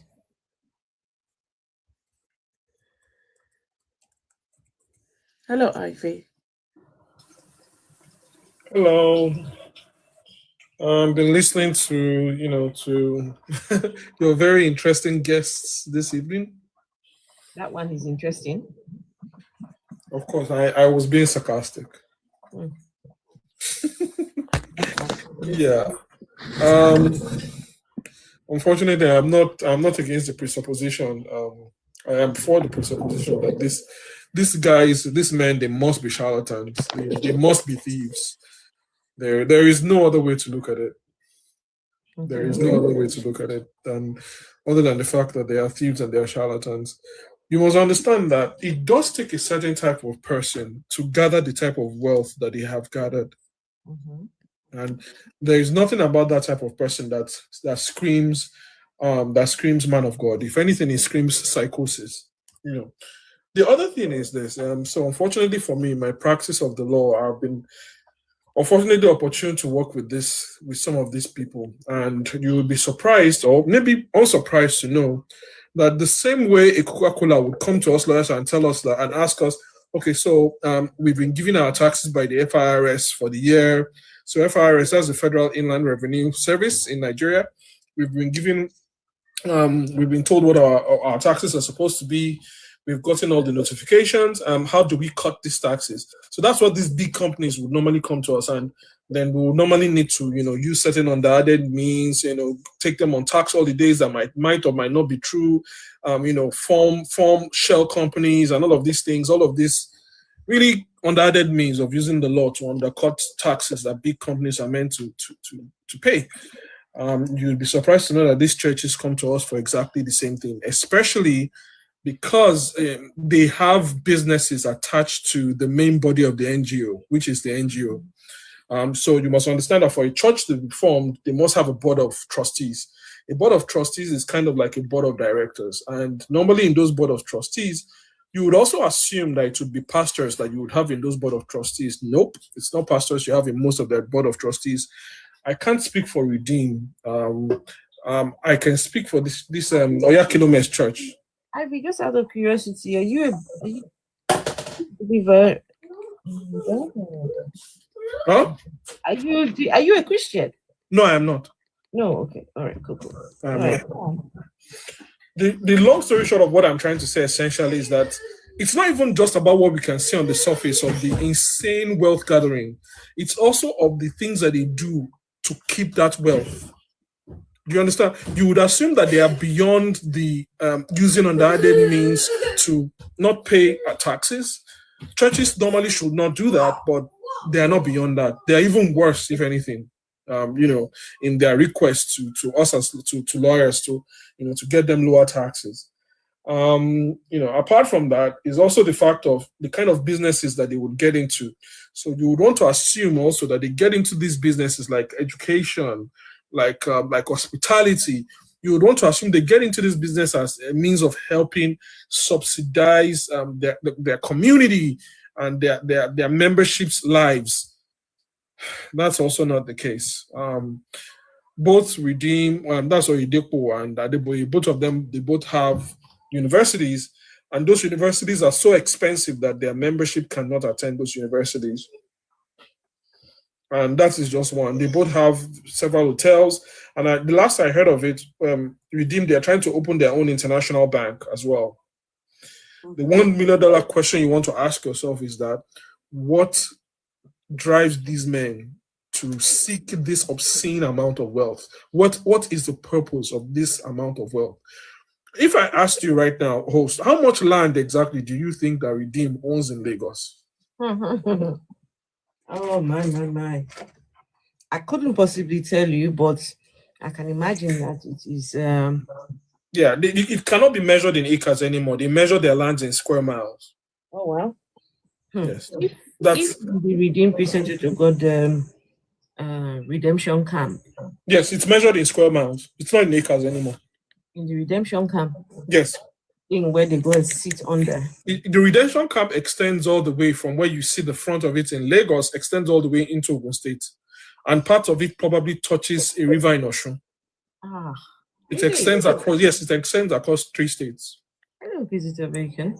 So I heard that thing they sit on the it's just wood and this roofing. Yes. All seats, all these benches. Yes. It can contain 1 million people. It's no longer that way, by the way. They've rebuilt that entire thing, and they now have a proper auditorium that has AC in it and all of that. No, they don't. I'm pretty sure that they do. I saw it on the news sometimes this morning. So redemption camp in Lagos, right? Accommodate, not the one on the Lagos Ibadan Expressway. Yes, mean to accommodate all the many people, they will put AC. Okay. No, so they still have that wooden whatever that they have. But you know that there's a main auditorium. There's a main auditorium where Baba Deboye usually would preach, right? Huh? When last did you go to Redeem Camp? It's that same one now, that big gigantic thing. Yeah, but there are smaller ones too. There are many smaller ones around it. When last were you in Redeem Camp, if you don't mind me asking? It's been a very long time ago.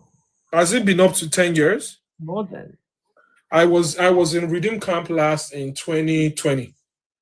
Okay. In 2020. And I can tell you that they've made a lot of improvements, and the main auditorium now is roofed and has an AC and all of that. That's the main one where Baba Adeboye himself preaches from. All those other ones, they now use them as viewing centers, wherein people who cannot get into the main auditorium will now be viewing what he's preaching. That's what they use them as. There's one separate from the others. Yes, there's one separate from the others, of course. But back then, it would just be him in the front all the way down. No. There's one separate from the others. There are smaller ones located all around that Redeem Camp. Smaller ones that... Well, the reason why I even went to Redeem Camp in 2020 that I went was because the law firm I was working with, we were conducting an audit on the on certain amounts, so it is well. I'll leave it at that. So as not to breach certain ethical concerns. But all I can just tell you is that the drive to amass wealth and to continue to amass more wealth goes beyond what we can even see on the surface. Because one of the questions I've always asked myself is that why is it that someone as rich, as powerful as Adeboye feels the need to be entrenched in Nigerian politics? So that why is that? It takes a certain level of psychosis and a certain level of wickedness to see the sheer poverty in our society and to have your own people give the little that they have to you and still want to foist on those people leaders that you yourself obviously know will lead to nowhere good. Adeboye endorsed Buhari. He endorsed the current person that is there right now, the drug dealer. He endorsed him too. It's at a point we need to start asking ourselves, are these men really men of God? And if there was a God, do they share any qualities that God would find proud to be associated with? I don't want to keep talking on and on. Thank you for having me, host. Great live as always. If you need me to step down, I will step down. No, you don't have to step down. I mean, if we have people that want to come up and have a conversation about this, call me 462. You seem to be very vocal in the comments. Come up and say something. Come up and talk about it. It's the love of money that is bad, not getting the money. Also, how you get the money is not the issue. How you get the money is not the issue. Just get it, but as long as you're not loving the money. I mean, how does that make sense to you? How does that make sense to you? How? Sheep must not be pitied. Good for the eating. Oh, goodness. Yeah, come up and let's talk about it. Come up. Let's say if you're not going to come up, then that's fine. That's the same person that says go to all the churches and see how the money is being spent. Yeah. We need to go to the children, the relatives are overseas. The private jets, the mansions, we see it. We see it. They don't need all those things. They don't even need more than, okay, fine. say they need the private jet. What are they doing with 3 or 4 private jets? Sell them. Go and change the lives of people in Makoko. Seriously. Your God never gave a rule or a law to build churches and bring people. He said, go out and preach the word. Go and preach. He didn't say build churches, have buildings. Your God said that he does not reside in a building built by human hands. So there's no God in all those buildings. Busy fooling yourselves.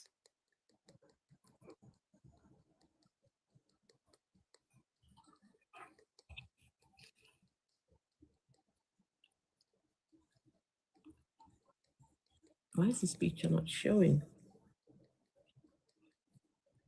Come on now.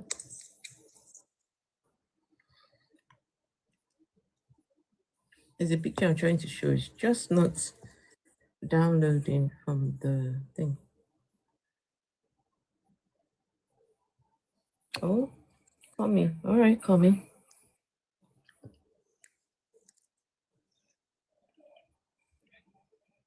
Right, Kami has decided to request. Where did the Kami go there?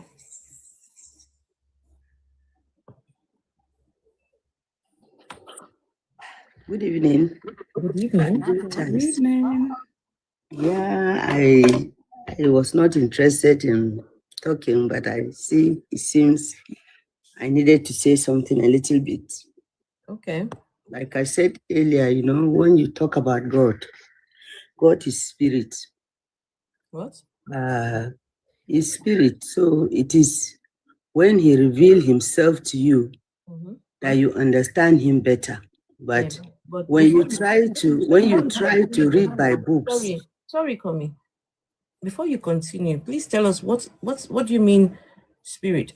What is a spirit? I don't know what that thing is. What is a spirit?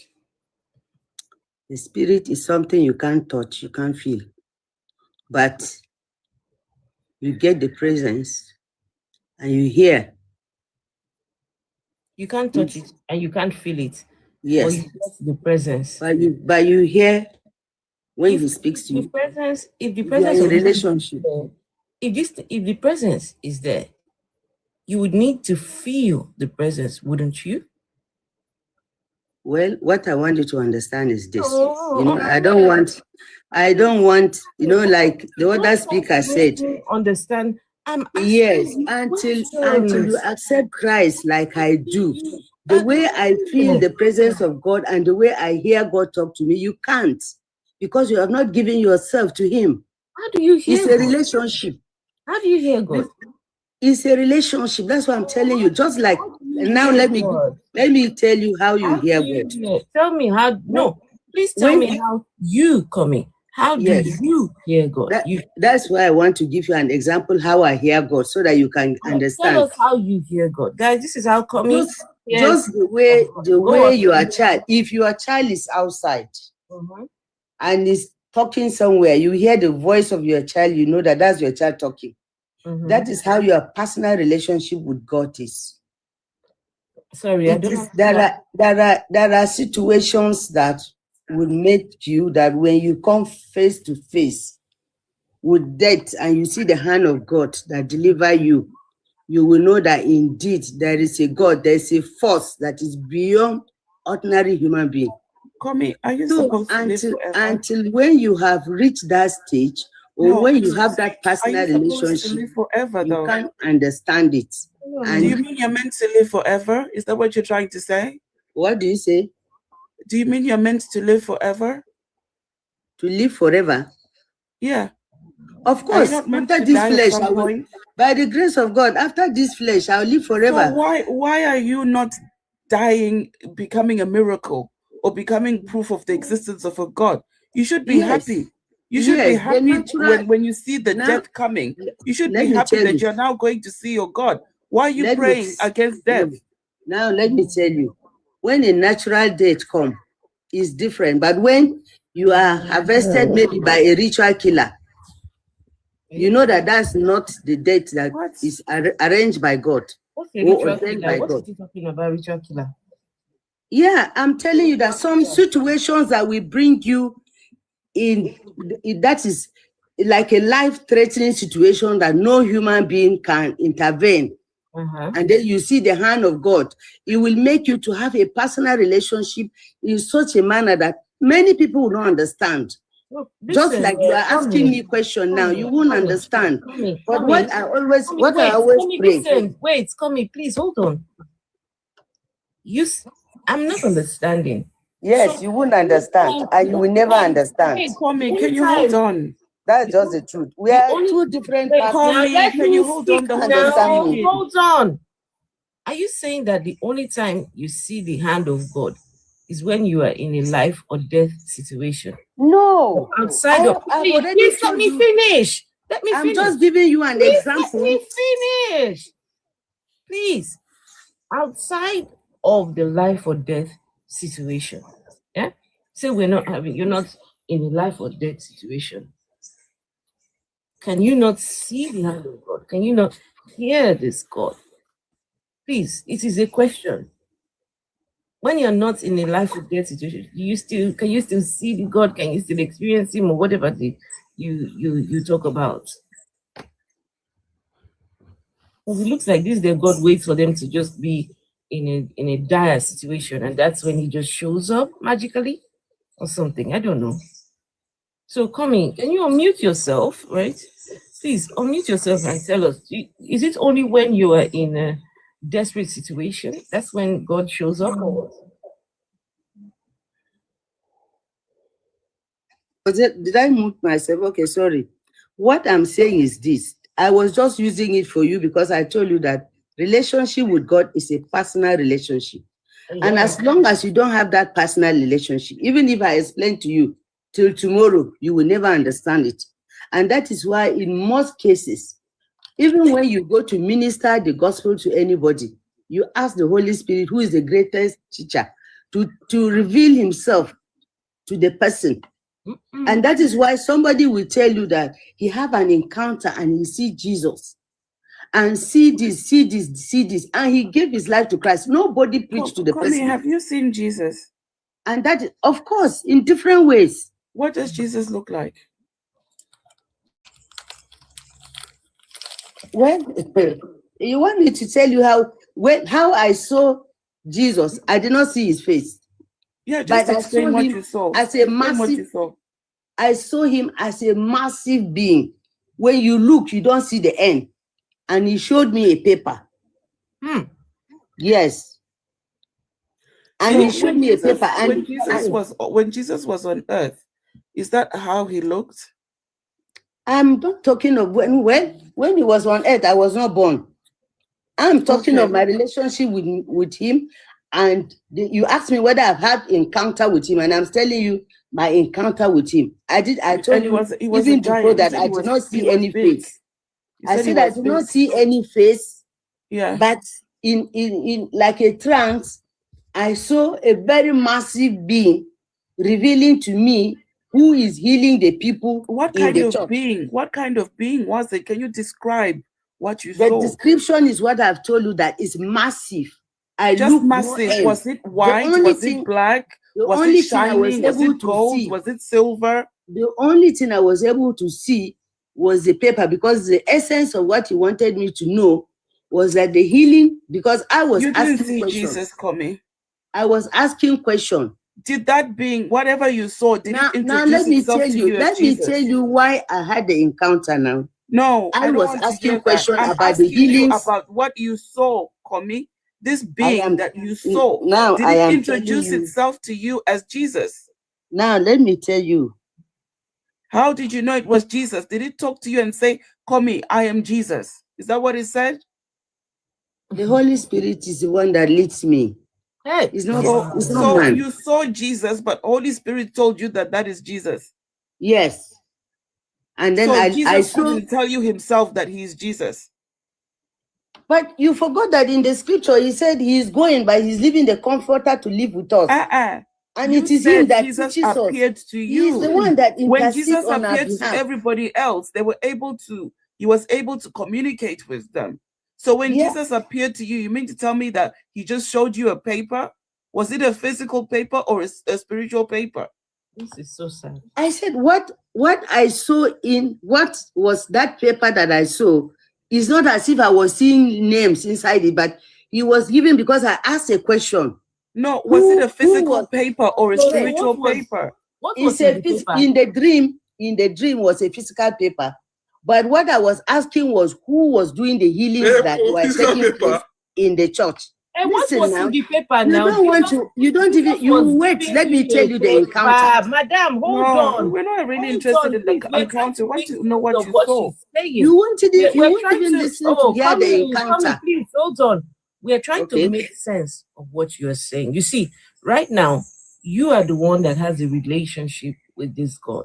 Yeah, we Yes, don't. I do. So we are trying to make sense of the relationship that you have with God, right? Yes. So Jesus gave you a paper. He did not give me.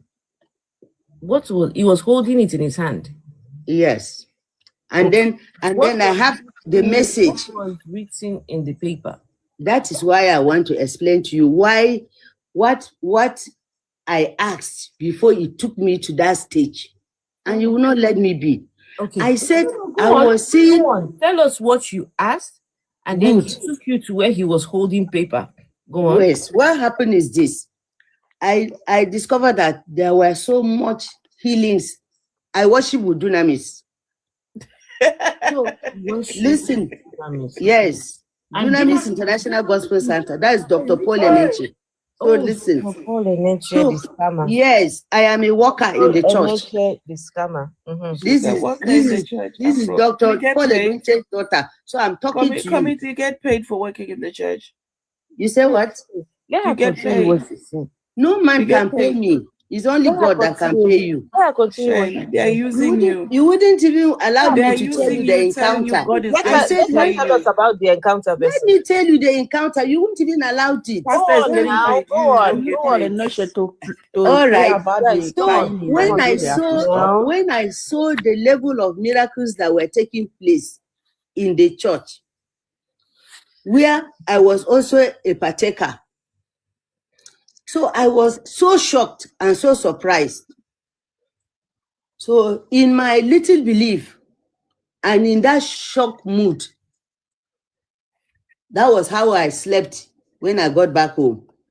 And then I had that revelation that the healings that I saw that took place, it wasn't the man of God that was healing them, but it was God himself. Jesus is the one doing it. And that I am going to see more healings. This revelation, we were in the small church in Area 1, not this big one yet. And that I'm going to see more. How many people have you healed? Me? Yes, well, you. I will give you one testimony. I didn't go out with the intention that I was going I just want to know how many people you healed. That's all. No, God used the mantle of God in my hand to facilitate a woman to put to bed. A woman that they were not sure the water to give birth has already come out, no contraction. But my niece that was on labor for 18 hours in Limi Hospital, I'm telling you so that if you like, go and find out. So they had booked. I just wanted to know how many people. How would we even find out? Yes, that's why I'm giving you details now. My niece was already booked. So are you a trained midwife? I did not receive the delivery. I only pray for the child to comfort. We've got so how long did it take for the child and she to did, come out? and after, when they had already prepared bed for her for CS, and to the glory of God, she delivered with umbilical cord round the head of the child. What was the mantle that you had? What was the mantle that you had? Seat of destiny. What was the mantle? Seat of destiny. That's our mantle? Devotional. Please. Seat of destiny, our devotional book. What is that? That is the book we read daily, every day. Okay, all right, hold on, please, hold on, please. What did you do with the book? there are prayer points in the book. Okay. I make reference to those prayer points in that book. Then what and happened? I say this same God, because when they give you in the devotional, we used to have testimonies of people. If anything had happened to somebody, they write the person's name and they wrote whatever that God did for the person. Okay, so I how now did ask this- God. how I did asked the God. book- he- I how asked did the God. book make the baby Listen come now. out? I asked God to replicate these miracles that I'm reading about in the life of my own niece, and He did God it. said, yes, ma'am. So when God he said- when Wait, she hold delivered, hold on, please. I need to try and understand this, right? So you are telling us. don't worry. I think I will I'm take it as a speaking. prayer Tommy, point. So please. this, what is the name of? Tommy, please, I've muted you so I can speak. I'm trying to make sense of what you are talking about. A woman is in labor. She is in serious pain. But Kami wants you to believe that she opened a book, and in that book, she was reading, what did she say? Prayers, and telling God, God, these prayers I'm looking at inside here, let it happen to my own person, or what. And Kami is saying, what?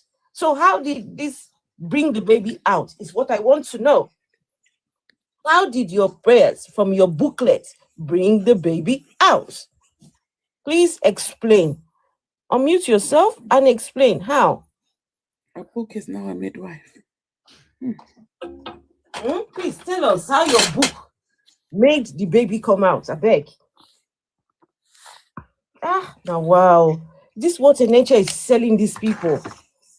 A whole medical doctor. She's working in the church, providing free labor. Yeah, but this is Can terrible. can I send a message through this woman to nature? I think it is high time nature should pray about the crying in Nigeria, especially. So if sorry, are you a Christian? Me? Yes.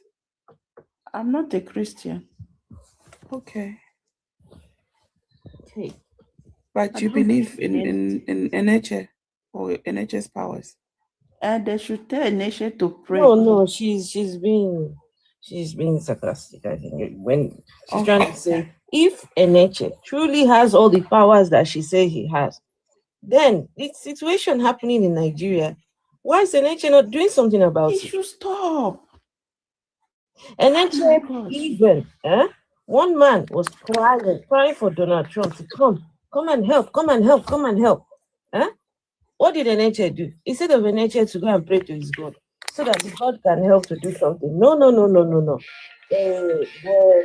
Eneche instead went to go and bring the man to his church, put him on television, and started. He wanted to steal some shine from the man. That's Eneche. Wanted to steal the sign. Please, Eneche daughter, please help us to tell Eneche to pray about the crying. Let it stop, please. If really that. Please, Kami, can you tell us how your book? Eneche is so powerful. Please, Kami, can you tell us how your book? How did your book bring the baby out, please?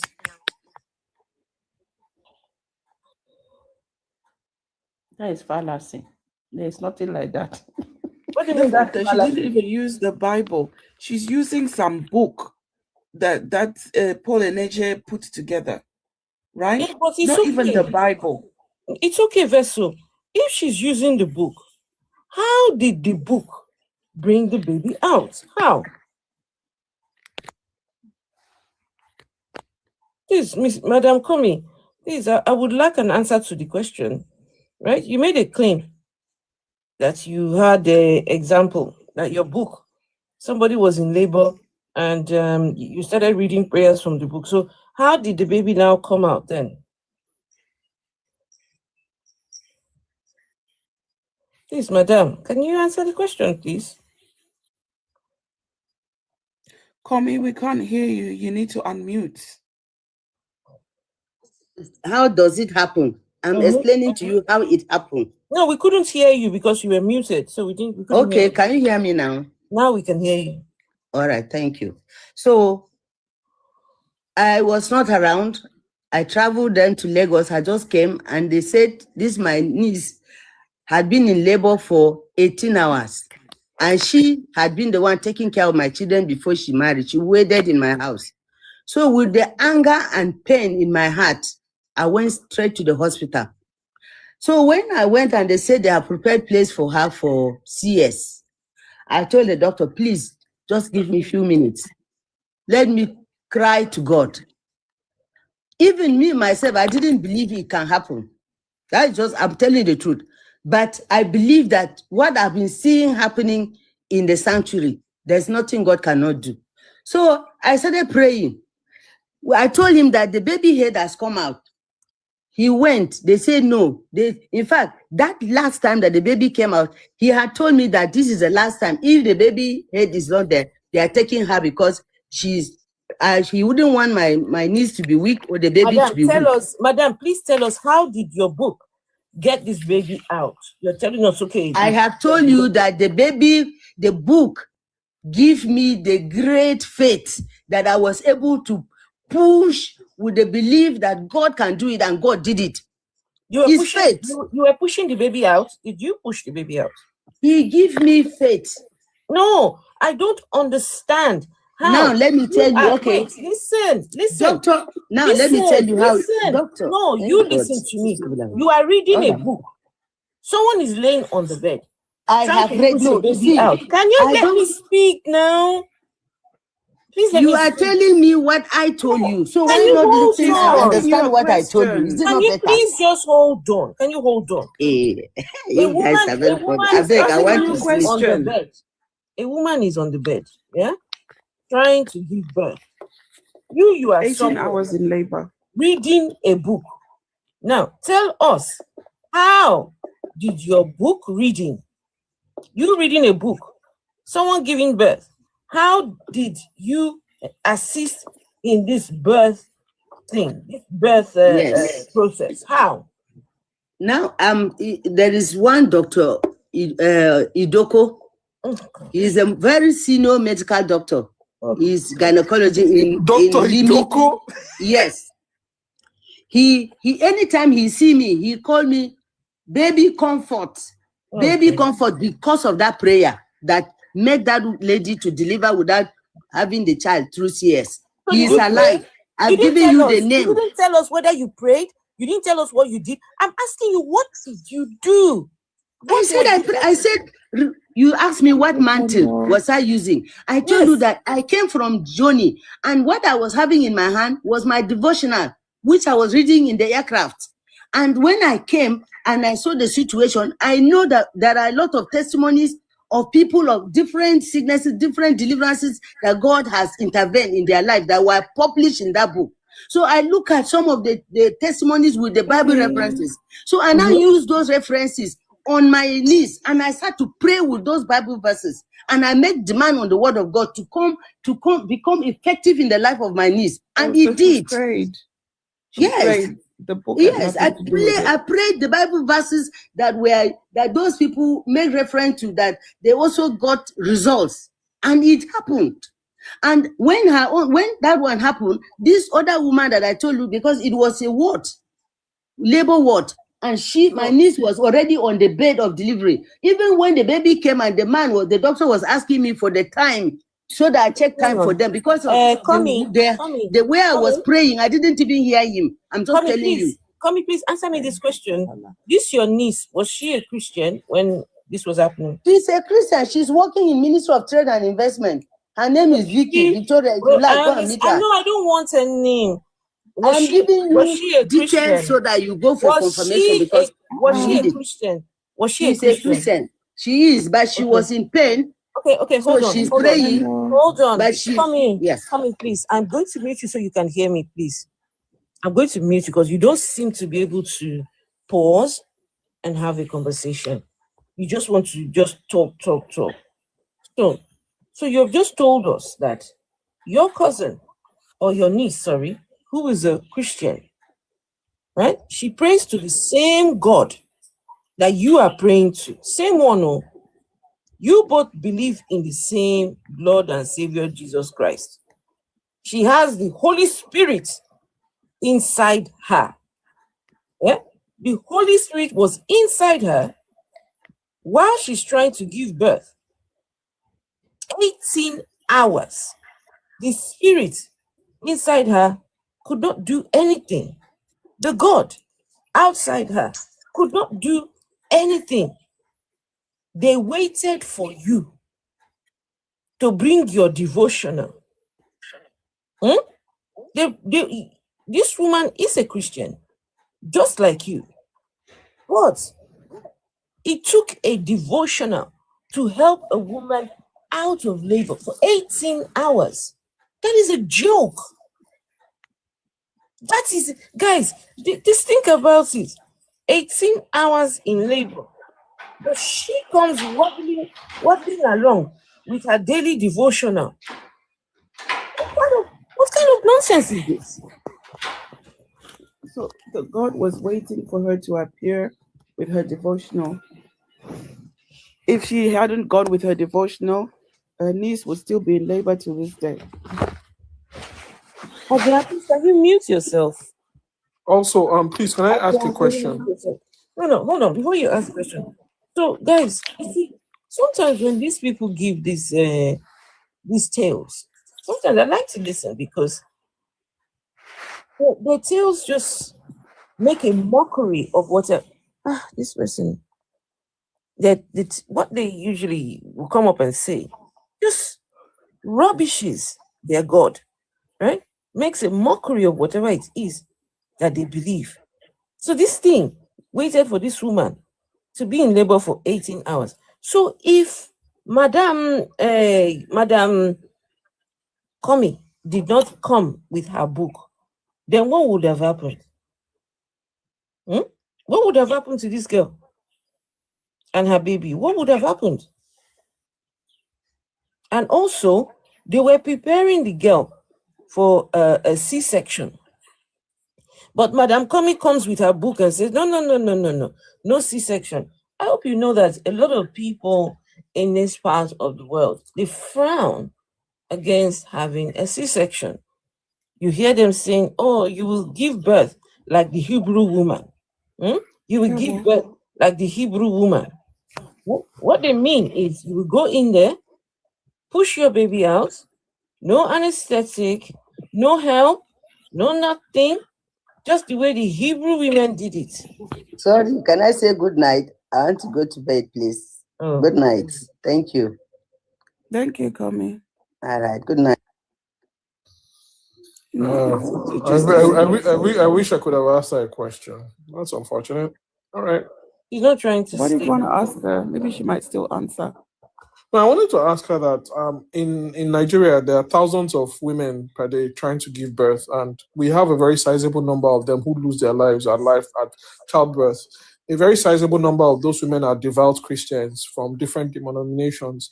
That why is it that God answered her nephew or her sister, and God doesn't answer the prayers of those other people? That was what I wanted to ask her. The reason why I asked her how many people she has healed was because Jesus told them that as long as you believe in him, you will do greater works than him. She didn't even heal that story she gave us. That wasn't a healing. It wasn't. It wasn't a healing at all. She was reading from a book. She was reading from a book, not even the Bible. That they are. You guys didn't hear Dr. Idoko gynecological. I heard Dr. Idoko. Man. She said you should go and meet Dr. Idoko. On Doko table. Who is that? Oh Lord! Ask her the Idoko. Gynecological doctor. He said, okay, God, I'm dead. So you know. Guys, imagine her niece was in labor. Her niece, the waters broke, right? And she was in labor for 18 hours. That's negligence on the hospital's part. Exactly. Right? That's number one. Number two, she gets there. They want to prep her for surgery. She gets there. She tells them, no surgery. I'm going to pray. Her life is in danger. The child's life is in danger. Vessel of dishonor. Just think about the St. Thomas's Hospital in the UK. Think, St. Thomas's Hospital. A woman has been in labor 18 hours. One person just comes strolling in with their book. Devotional. Doctor. Their daily devotional. Doctor, I'm here now. So I'm going to. You see, our daddy Eneche has written a book. I'm going to read from the book of They Daddy will section her in the mental health institution. You can only get away with such nonsense in Nigeria. Who did this to us? Who did this to us? She left, but she's in the chat commenting.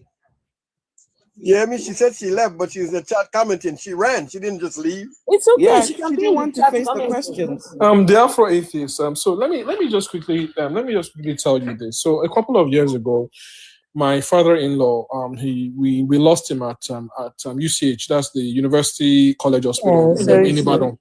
Thank you. Yes. Thank you. And this was as a result of the fact that the nurses and the doctors, they did a really shitty job of like monitoring him. I mean, someone who has stage 4 diabetes, and apart from that, he has a bit of sepsis. They didn't monitor the food that he was eating, and eventually part of what ended up taking his life was the fact that his food came up while he was sleeping, and effectively blocked his breathing tubes. And this is something that in the US and the UK would not have been fatal, but in Nigeria it was fatal due to a combination of issues. They did not have oxygen directly available in that particular ward. There was no light, and as a result of that, the breathing machines, they only had one that was running for like 3 blocks of wards. Now, the reason why this story is even relevant at all was that the moment he was pronounced dead, the moment it was pronounced that he was gone, the first statement that the doctor that was on call said to us was that, well, God had decided that it was his time. And I remember looking at that doctor and looking at him like, have you lost your goddamn mind? That God didn't decide it was his time. It was your ineptitude that led to the loss of this life that did not have to go. But guess what? I was unique in my perspective. To my in-laws, they believed that it was God that had taken their dad. And there was nothing I was going to say, despite trying to encourage them. And please keep in mind that this is my in-laws, wherein my wife is a lawyer as well. Her mom is an academic who has a doctorate. Her dad was a chemical engineer who worked for Shell most of his life. So I'm just trying to say this is a very educated family. But the one defining factor about them is that they are chosen. They go to chosen. So as a result of that, there was nothing that I could say that would have convinced them that what I was saying, look, let us take this hospital for all they have, and let us get a proper report. Let's not allow the autopsy to be done in this hospital. But unfortunately, as a result of the fact that their pastor had told them that it was God who called him home, all my entreaties fell on deaf ears, and that was how it went, and that was it. And this is the way that these doctors and these nurses, they get away with taking with their ineptitude and the ineptitude of our government, leading to the loss of lives that is absolutely unnecessary and can easily be remedied.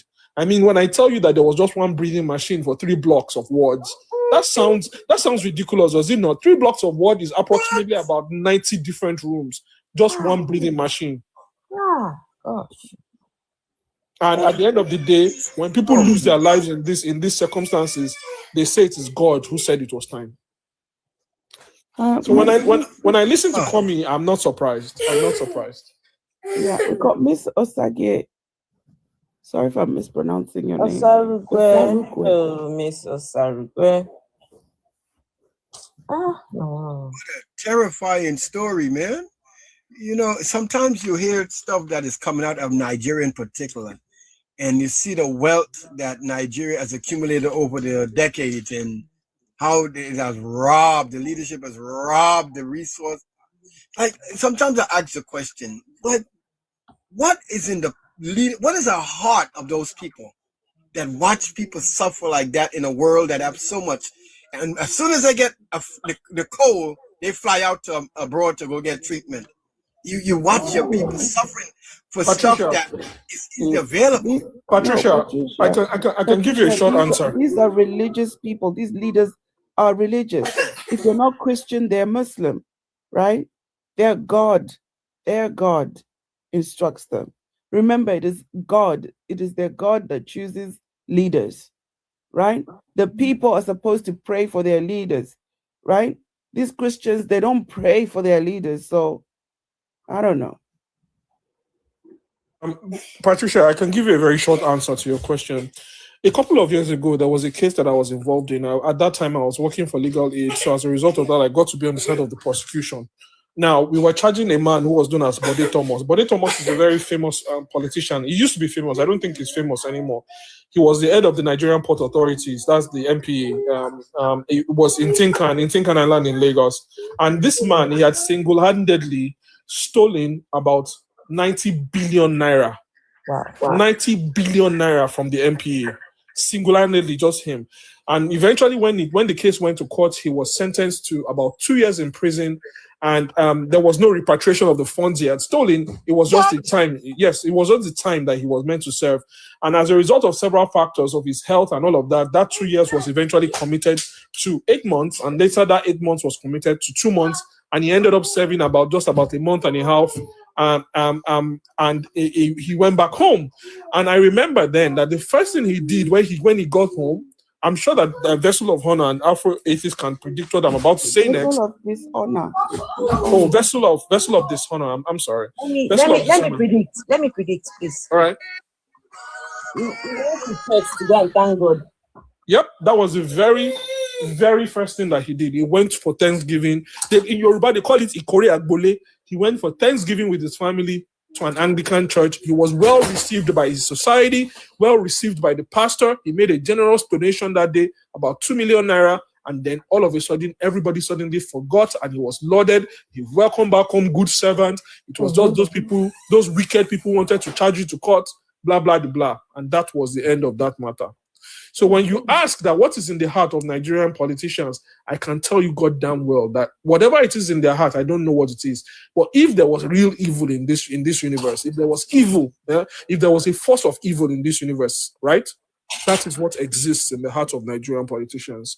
These are people that would take from their own citizens, would take from their own sisters and their own brothers, and steal what is meant to forestall the life of millions, to continue the lives of millions, and they will take it for themselves only, and they feel no regret about it. All they think is, it was my turn now. It was my turn to do it, and that's the whole of it. And these people, when you ask them, they believe genuinely that God has forgiven them. I'm not lying. I'm not telling you lies. They believe genuinely that God has forgiven them. Darwish, are you a Christian? Yeah, I was listening. Good evening, guys. I was listening to. You're a Christian? It's not a question that I have. I just want to add something to. No, I just want to confirm whether you're a Christian or not. No, I was born in a Muslim family, but I'm not anymore a believer. Okay. Yeah. Yeah, it's so sad. Like the way things are going, you don't even know where to start or how people will rethink again, and for them to know that, not just to believe, for them to know that this is all a system, and the system has been working perfectly, because a 50, 60 years old woman coming here and saying like she prayed for somebody in a labor and that's why the baby got delivered. And the people that gave us this Bible and this Quran are no longer using these things in their hospitals. So, like, is she even making sense what she's saying? Is she even listening to herself? There is nothing like prayer that can work. Nothing like prayer. Afro. And one thing again, like these people, lagging. Just to what my brother is saying here. Prayer works. Anything that Prayer they do. works. Prayer works. Prayer works. Let me make my point, please. Prayer works. Let me make my point, please. You can't say it in my presence. Please just let it. Don't be disruptive now. Don't be disrespectful. Is it your God that says you come here and be disrespectful? It's okay. It's okay. Let's let Prophet finish. Yeah. Sorry, Darwish. Sorry. Because these people, they can do something that is even unimaginable. Like they will do something. Lagging? Hold on, please, Darwish. Yeah. I say it is lagging. Okay, let me see if I can change the. It's not lagging, Afro. It's not lagging. It's not lagging for me as well. You know, you guys if it's are lagging on the for anyone, leave TikTok, close TikTok, and come back. It would be your network because it's not lagging over here. Wait, let me change the network. Let's see.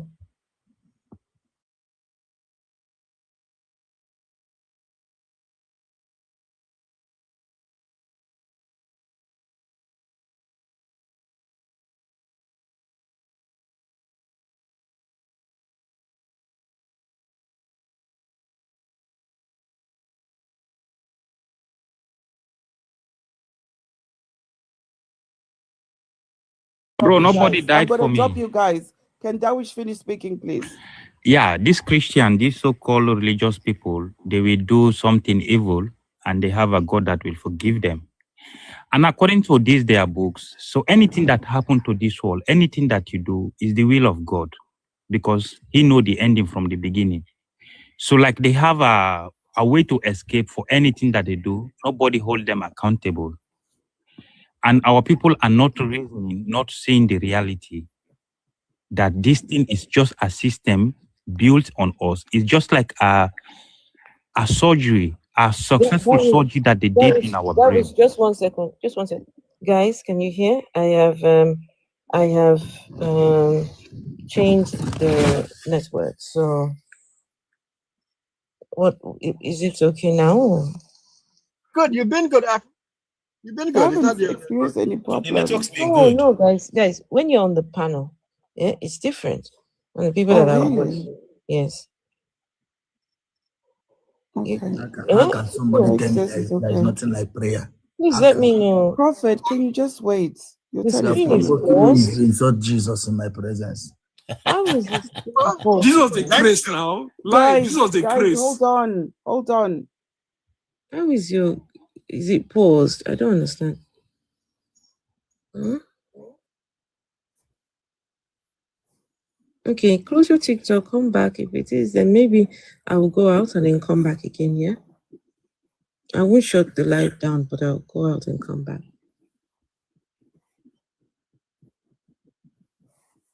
Okay, please. Okay, you can hear me? Yeah. It's fine. Okay. Okay. All right then. Let's carry on. Yeah, Go. Yeah. It's very sad, my sister, my people, Africa, as we as black, this so thing called religious. Like you are a Christian because of you are born in a Christian family. You become a Muslim because of you are born in a Muslim family. Like there is no way to escape it and no way to stand against it. Until when I travel to Europe, I start seeing reality. I start seeing like how things work. I knew that this is a system. This is not my way of life. I don't have anything against Christians, European Christians. I don't have anything against Arabs, but it's not just our way as Africans. That's all. It's just not our way.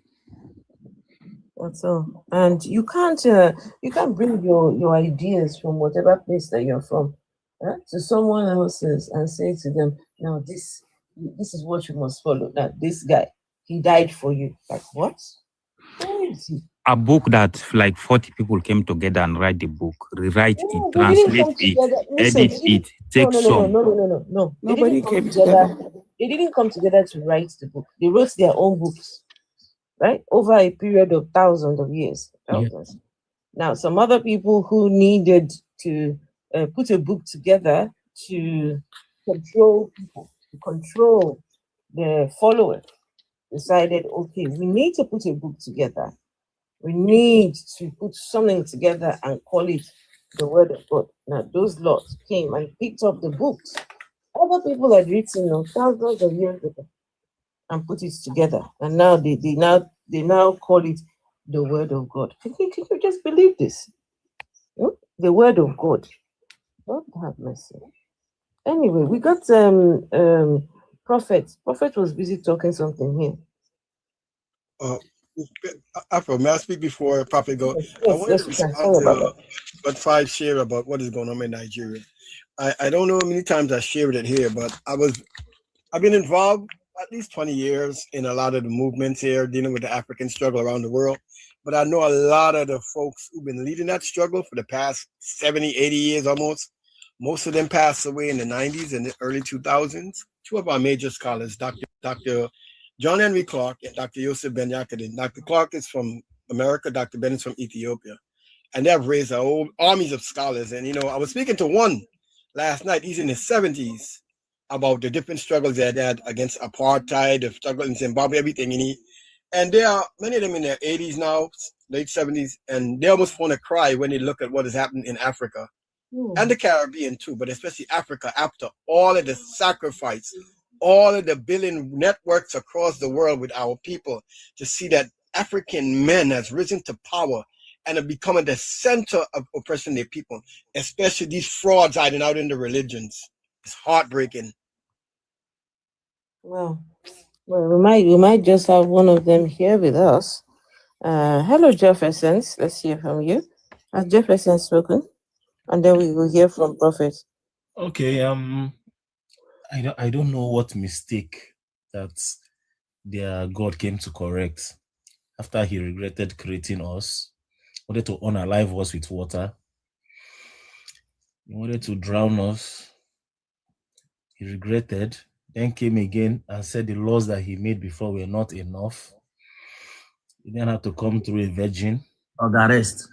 And then young man, rest. Then Please don't interrupt. Please don't interrupt him. Please don't interrupt him. You know how I act. You know my life. You know my way. I hate somebody saying call my name. So it is tiring. Don't call my name. That was the host speaking to you. Can you keep quiet? Can you keep quiet? Nobody gives a shit about your God. For ages, we've been in the continent. Ages we've been in the continent. We don't know. I've not heard of any breakthrough that religion has brought. I've not heard of it before. Everything that we are using today in science and technology, I've not heard that any man of God has brought any big breakthrough, scientific breakthrough. It's all about churches. It's all about miracles. It's all about building more temples, driving cars, praying, deliverance. You are still delivering. I thought that when the person died, that everything was supposed to end. But we are still hearing deliverance. So what was the blood for? I really need explanations for all these things. Are we going in circles? They are still casting and binding. I thought he has defeated the devil. So what is happening? What is happening? People are still going to carry Bible inside theaters. Why people are having water beds? Very easy child delivery. Technology has gone so far. My mom died of diverticulitis. The doctor was smoking in the hospital when we came. We brought her in, and he sliced her like a piece of chicken. Oh, no. And she had sepsis and died in the ICU after everything. You understand? He did a very crazy surgery. I don't understand what he did. Something that here in the West, they will just use machines, put through your system, and they don't need to be there. Diverticulitis surgery is one of the easiest surgeries they just do. They just cut into your system and no doctor will be there. They just use machines. Somebody will not come and tell me. Everybody came with different pastors, some men of God that were praying on YouTube. They put all the radios around her body. This one will be praying from his temple. This one is praying here. This one is praying here. And still on still. We are hearing people say miracles. Dead bodies are rising up. It's like mother's sin was too much. She couldn't rise from the hospital bed. She had so much sin that she said it as her life. And she was the WM president. Her sin was too much that God couldn't forgive her. Wake up. So those illusions, people need to wake up and know that our salvation, we need to work. We need to work, science, develop ourselves intellectually and forget that barbaric, that book needs to be thrown away. It's the problem we have. Religion is what is killing us. It will still make us go back years and years and years if we don't wake up from our slumber. We need to educate ourselves. You understand? I'm sorry to hear about your mom. Yeah. That was last year. May she died May 16th last year. Just last year. Last year. That's why I came into the UK August. Last year August. sorry So to hear last that. year Sorry was so about that. frustrating. I couldn't bear the pain. You understand? Because it was something that would have been done very easily. So it's when people come up here and say things, prayer. This is the woman we used to call her blood of Jesus, because anything she does. So somebody would not come and tell me that it was God's wish or God's will. Science and technology failed in Nigeria. Government failed. Government failed. Sorry Because to there are hear people here who are not religious that are living. Their legs are weak and they are driving their trolleys and they're moving up and down with electric charged trolleys and moving up and down. So what is somebody telling me? Tell them about God, they'll tell you bullshit. But Jesus cannot fail. He's the same yesterday, today, forevermore. So when people come up and say all these things, and we go and we see them in the hospitals here, there are men of God come here and take medication and tell you that they've not taken any drug since they started preaching. They'll tell you they've not taken one injection, one paracetamol. You will now start wondering why they lie. Because they come here and they take treatment and they go back. You understand? They'll come here and say they've not taken paracetamol since they started their ministry. You understand? It's so bad. What false narrative they give to people. False narratives. Let's speak to this prophet. Could I say something to Jeff, please? No, Jeff, my condolences, Okay, yeah, go on. Just very briefly. I work with patients with dementia and Alzheimer's, right? Many of them are in their late 80s, some even 90s, and I kid you not, in America, they live in well still, although they have the dementia and Alzheimer's part. We got all kind of things for them, all kind of aid to make sure. 2 of them just went in the hospital and they back out at home going well. So when it really hurts to see that, okay, let's say we have the limitation technologically, but the excuses given by the religious leaders, it's ridiculous. It's just vile. But things that other nations are solving in a blink of an eye of much more serious concern. Very limited procedures. People are unaliving.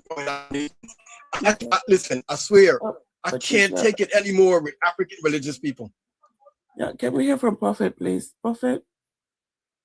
God bless each and every one of you in the name of Jesus. Satan bless you. No, sir. Satan bless you, sir. Satan bless you in the holy name of Mandingo. Oh, we are listening, sir. So, Prophet, are you there? Prophet. Did Lucifer arrest you, Prophet? I think so. Lucifer don't carry this one go. All of a sudden you don't want to speak. You've got the floor, Prophet. You've been speaking over other people. Now you've got the floor. You don't want to speak. If Lucifer carry him, he go get money because Lucifer was very rich. Lucifer was very rich. So what has happened to him now? He gets shocked.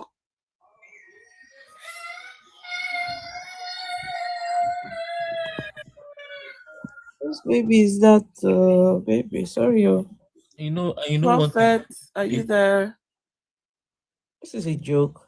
They say Prophet is praying before he starts speaking. They say their book is so important to them and they don't read it. Prophets know they see anything. Who told you? This prophet know they see anything. Who told you? This prophet know they see anything. You are from the water. You are a marine girl. Oh, I remember you now, Mumu. I remember this, Mumu. No, you are a marine girl. You are a marine girl from the water. You are marine water. Not the one. This one is different. Shut the fuck No, up. it's the same one. It's the same one. It's me. The mic is yours. Oh, is he the one who wanted, what's the name? Who was infatuated with that lady? What's the name? Yes. This is the Is thing. he the one? Marine girl. All of us not be married. Can you people allow me to talk before I use fire upon you? Prophet. The last time.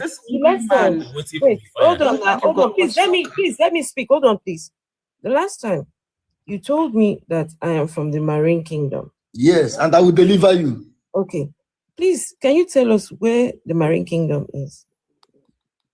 Can I talk? Nobody should interrupt. If anybody interrupts me, I will release the fire of my father. Please tell us where the Marine Kingdom is. I'm gonna fire you for that nonsense. Guys, just please let him tell us where the Marine Kingdom is. Listen to me. 2,000 years ago, 2,000 years ago, Jesus defeated Satan. Where's where's the Marine Kingdom now? That's not why I'm here. We don't care why you're you here. said I'm from a Marine. Look at how you are baptizing souls. You said I am from a Marine Kingdom, and I don't know I am from there. You seem to know a lot about this kingdom. One can be initiated. They don't know. Can you allow me to talk? You this winch. Can you please tell us where the Marine Kingdom is? So you mean say Jesus Christ and now your mama be winch and the devil? Who said that? Who said that? The issue they have for heaven. The purpose were born you all the winch. Now this prophet, people say I still getting this prophet. Alarm talk now, beg. Human in God no get sense now. But you mustn't call people witches. Jesus Christ defeat the devil. He must behave himself. No, you can't. How can a prophet come and you call somebody a winch? Winch. You even said winch. Because you're interrupting my piece. I don't like it. You have been interrupting others. They're interrupting. You've been interrupting others. So I don't know what you just have to be very careful. Careful of what? Listen to me. Listen to me. Let me talk to you. The Bible says, nope. At the mention of the name of Jesus Christ, every knee shall bow. You are ungodly me. Can you allow me to talk? You vessel of dishonor before I turn to all ears should open. At the mention of the name of Jesus, all ears should open. Jesus have mercy on you. Everybody open your nyash and fart. Whenever you hear Jesus, open your nyash and fart. Appointed unto a man to die after the judgment follows. He sent his only begotten son to die for you and I. The way they are killing Christians in Jos. Hey, Dr. Papoose. Hey, Dr. Papoose, thank you. Look at how they are interrupting me because you don't want to hear about Jesus. Okay. So you forgot that when he just came here, you start interrupting people. See you for that. Prophet, go and take your that's medication, my please. preacher when I was small. This is about 6-7 years. Bring up my Pastor, the young guy is real. This young guy is real. The young guy is real. That's my who doesn't have my throwback picture? Who doesn't have an old picture? Who? Oh boy, yeah. I see why you're a pastor guys, now. Of course. None of his pictures, he's not wearing shoes in any of his pictures. All his pictures, he's wearing sandals. Can't afford shoes. But he's very like Jesus now. He's very sandals like Jesus. Be bringing up my current pictures. Yes, you are now coming up. Don't bring up my throwback. Prophet, go take your medication, please. This picture, you know all these lady boys, where they fire Yash. Lady boy. Where is that my woman? Where is that my friend? Where is that my friend? What is her name? Hey, I beg you don't get woman. Oh boy, you don't get woman for here. No, be your type. No, be your type. The women here. Prophet, what's your submission? Classy ladies over here. We don't deal with nonsense. God, look at Prophet with chewing stick leg. Members don't suffer. God, do. See, if my church members come here, let me invite my church members now. Let me begin to invite my church members now. Invite them. Let them come and hear the truth. Let me begin to invite my church members so that here all of them. That problem you're looking for, you see. Invite all 6 of your members. All 6 of them. Invite them. Please invite all 6 of your members.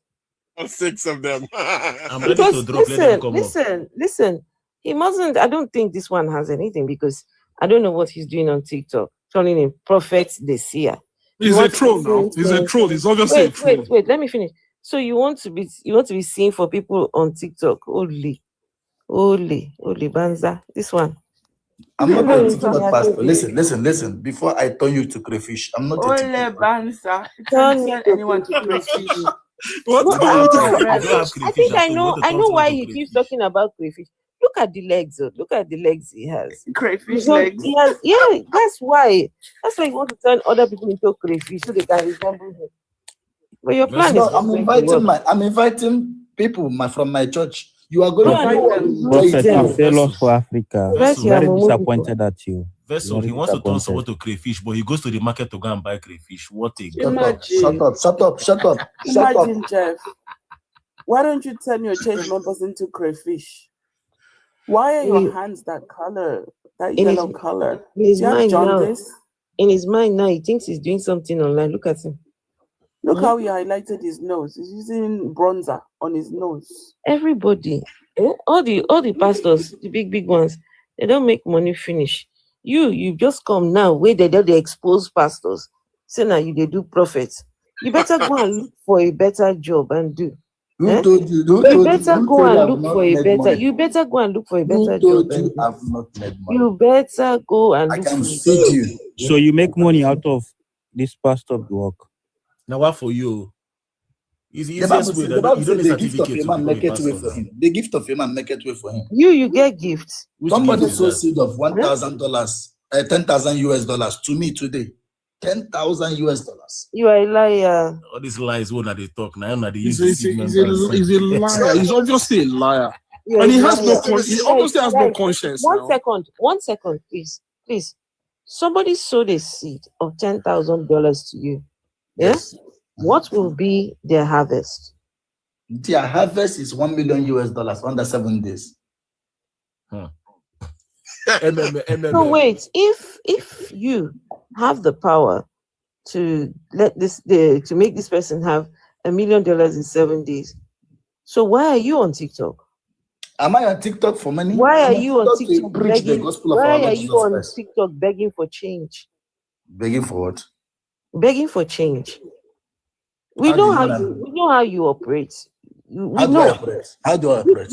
When you're talking to the people, you tell them to DM you, right? You tell them to WhatsApp you. That's what you say. To WhatsApp you.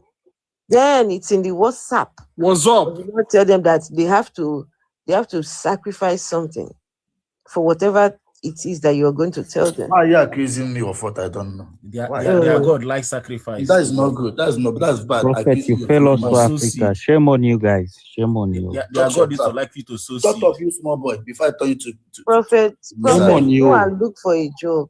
I'll Go look and for a job. This religious matter. The people alone I don't brainwash. I didn't go stop. Don't bring disgrace on these little babies.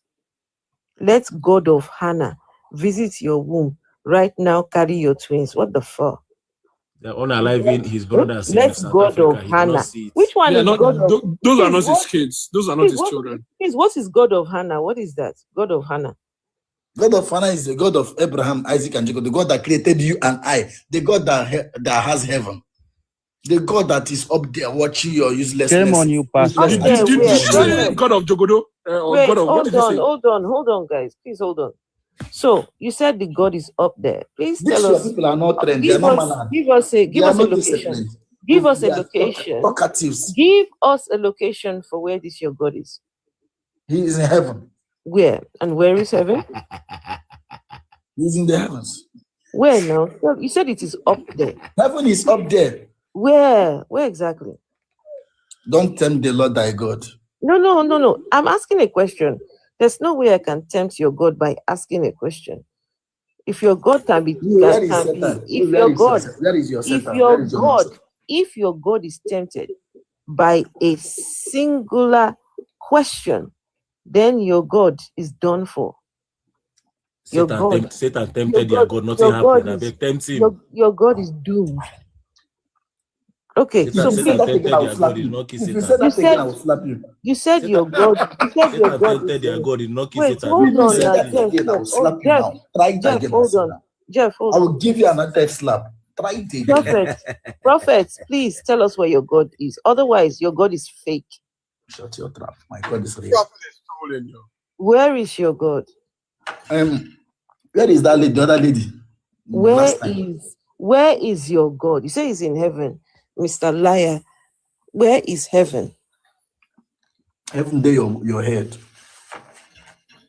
Heaven is where? They used to say this pastor they craze. In the craze now, not craze man now. So is this what you tell your members? Heaven is inside the Afro-atheist head? Why would you be? No, if a child of God asks me, I will answer biblically. Why will you, an atheist, I'll be an atheist, how do I say it? Go and return those babies to it is atheist. It is atheist. Go and return those babies to the owners. Go and return those babies. I will slap you. Go and return those babies to the owners. I'll slap you, Jeff. You're a gangster. You're a gangster Christian, man. Wait, hold on, please. Prophet. Winch. Prophet, you got that notification just now. Yeah? You're because of the words you're saying, you're going to receive a violation. If a prophet of God cannot behave himself, talk manneredly. Can you imagine? I've just received a notification for him. Doesn't know about guidelines. Yes, I've removed him. No manner of speech. Can you imagine? These are the kind of people that become men of God. You don't go to Bible school. Violation because of a prophet talking about what was it now? Hate speech or what did they say?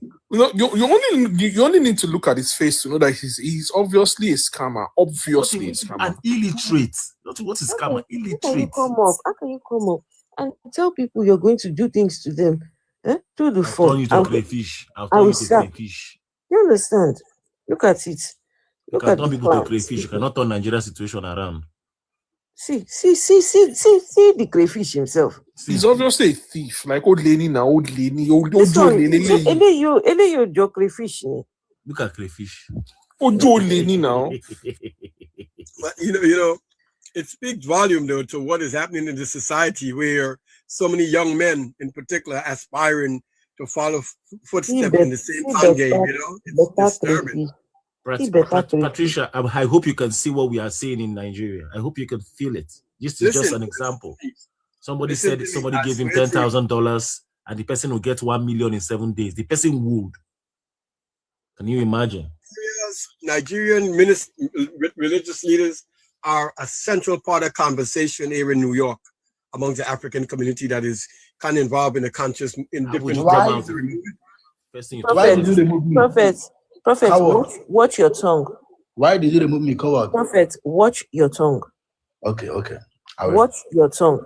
Behave yourself. Okay. Watch your tongue.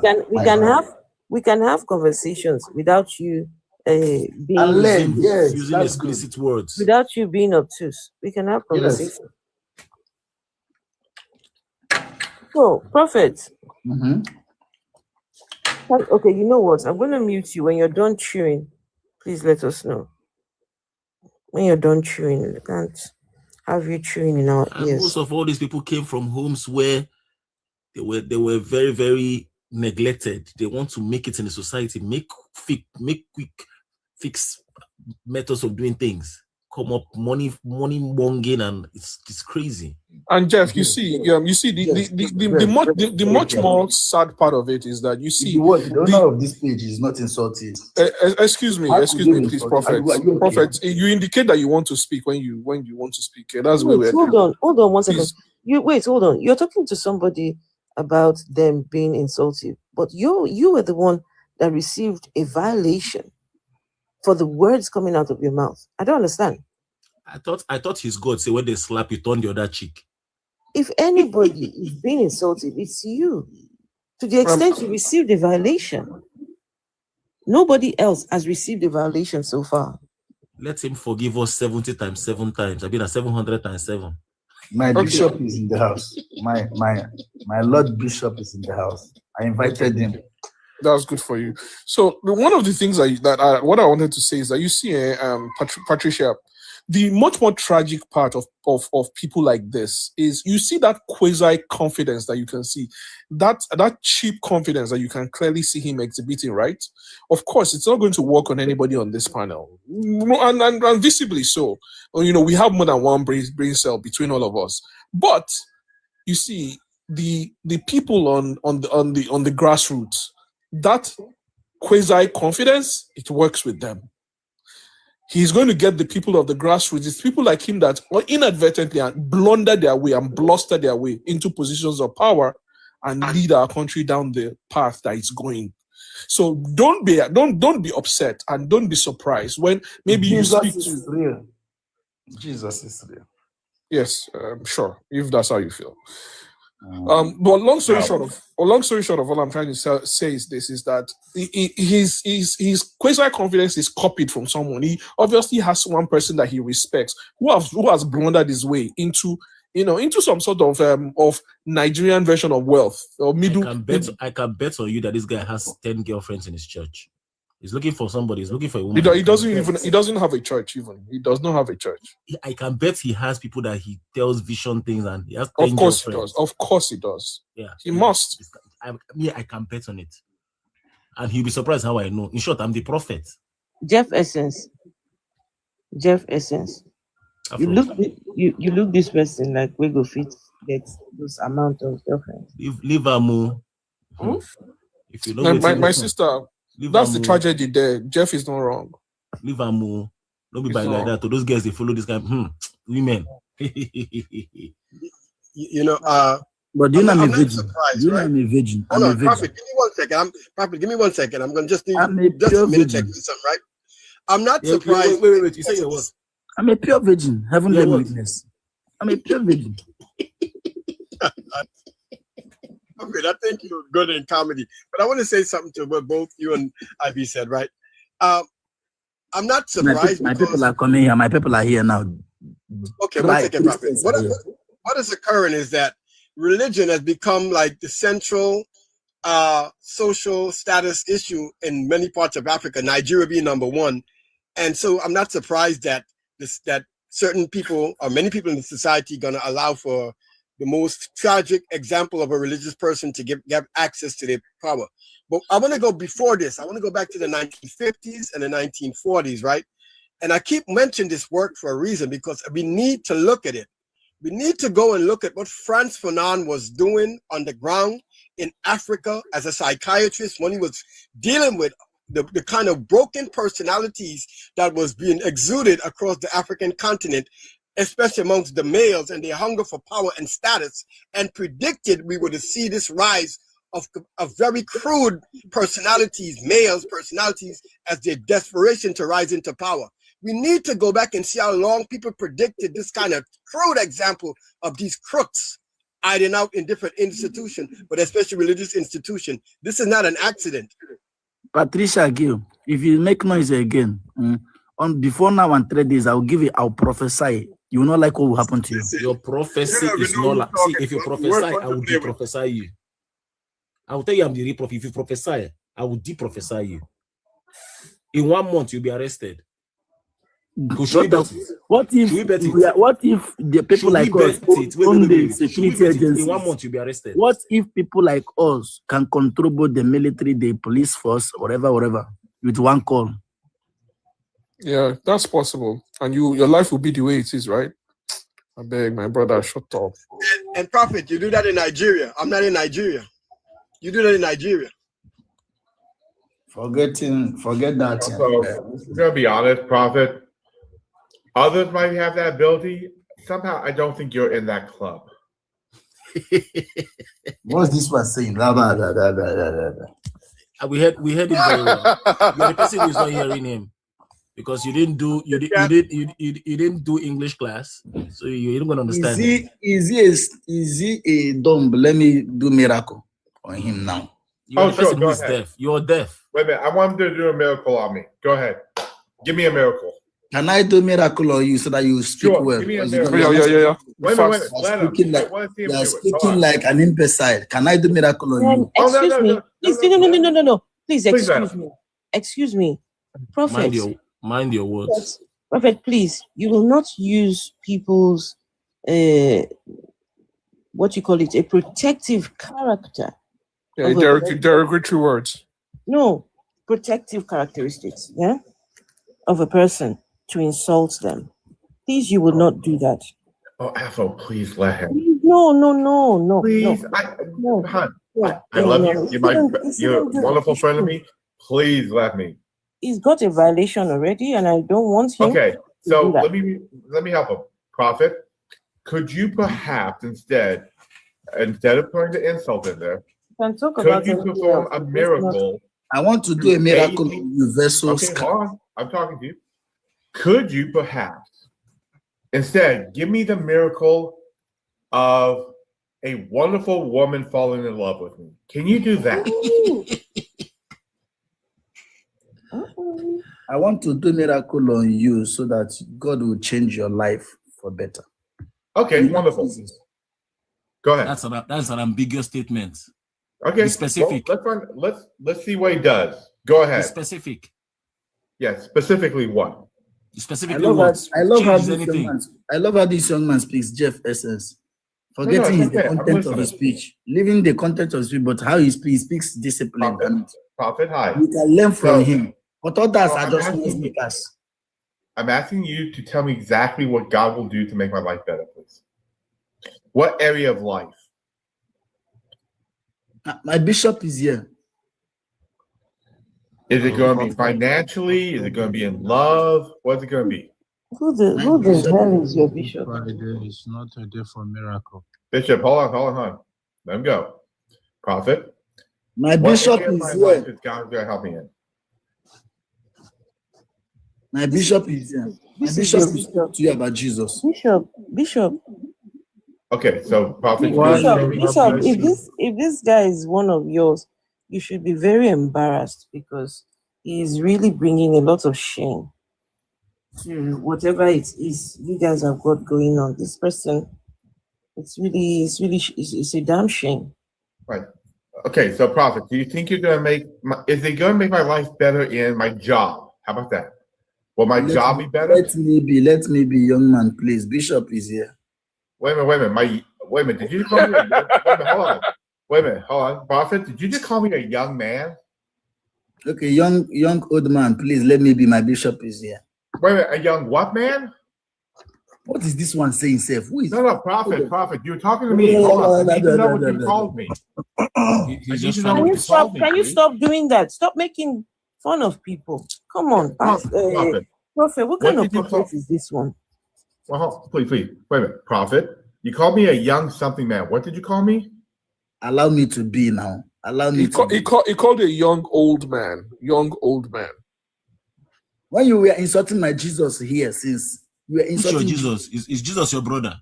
Yeah, Jesus didn't exist. Jesus should fight for him. My savior. Jesus should fight for him. Prophet, I really hate to break it to you. To hell with your Jesus did not exist. There's something like that. It didn't exist. Yeah, he didn't exist. We've done our research and we know. Why would he you not say exist? Oh, because historically he did not exist. Go and ask his so-called Who said Jesus is Mumu? Who said Jesus is Mumu? He did not exist. Jesus did not exist historically. Africans are waking up. Nothing like that. Allow Bishop to talk now. Nothing like that. Why? Did you need backup? You need backup. Allow Bishop to talk. What's the point in allowing Bishop to talk? You have said everything you need to say. You have cursed us. You have made fun of people. He will change us to crayfish, change us to meat, change us to fish. You have even threatened violence here. You have threatened violence. Mysticism. Perfect. Yeah, remember when he said he will? Remember when he said he was SLAP someone in here? Yes. Thank you, guys. He has threatened violence. So what more do we want to hear from you? Call someone a marine spirit. I wonder how fire wants to quench water. You want to use fire to quench water? Does it work? When you speak against Jesus and God and against Bible, you are from the water. Who the fuck are those ones? So Jesus fire can quench water. Who the fuck are they? I'm asking you. Who the fuck is God and Jesus? Who the fuck are those? So fire can quench water. God and Jesus. I don't fear God. They take and collect money from bank. So wait now, as Jesus went inside water to be baptized, is a marine spirit. Bishop want to speak. Can't you respect authority here? Authority is here. Prophets, if Bishop wants to speak, then you keep quiet, please. Okay. Please, why are you people attacking the prophets? Why is he attacking us? Who's the prophet? Who's the prophet? He's a prophet called by God. Why is he attacking us then? Why is he attacking us? but I have something to say about his office as a prophet. So why is he attacking us? Is the question. That these are characteristics of some prophets. They can attack. You mean they can the also assholes? Wait, let him make speak. things easy. Okay. Every prophet are very controversial by nature. Bishop, what did you snort this evening? What did you snort? No, I didn't. No, I didn't. Bishop, I think I didn't. I didn't. Don't insult Bishop, okay? Bishop, are you using lube at least? Every prophet can be controversial. You might see him this morning very cool. In the afternoon, he will be like a madman. That's what they call human nature, sir. Every Okay. human being is like that. A madman? Prophet, your bishop said you're a madman. Yes, I'm mad in the spirit. Is he supposed to be helping you He's in very this? mad in the spirit. He's Yes, very I mad. understand. So in the evening, so in the daytime he's okay, but in the night he's a madman. Because the spirit of prophecy normally comes. This guy needs to be admitted. This guy needs to be admitted in Yaba, Akpausi, Yaba left. Afro, No, I think no, you just the said that attack on him night. is too much. That's why I came to intercede.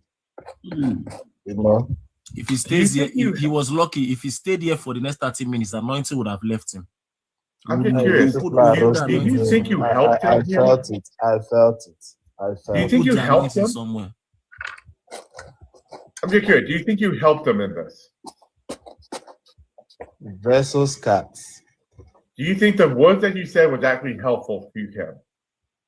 If anything, you made him look worse. Okay, are you hot with the words he spoke? Can you just answer the question? Am I hot with the words he spoke? Wait, what? No. You were I asked a misunderstood. question. Wait, Bishop is asked a question. The question is, did you come here to come and help him? Because if you did, you have just made it worse. Yeah, much worse. You have just made it much worse. You made him sound like a It looks like, madman. guys, it looks like these people. No. It looks like these people go in a pack. Yeah? You know how if we were gullible In a motor park? one will come and say, I'm a prophet.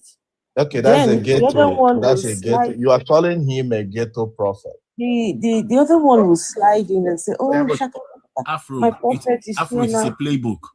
It's a playbook. No, I have they, the playbook. they know what they're doing. I have the playbook. Yeah, I know. I have the playbook. It's a playbook. Guys. They know what they're doing. The mentor They prodigy play. I want to know your name. I want to know your name.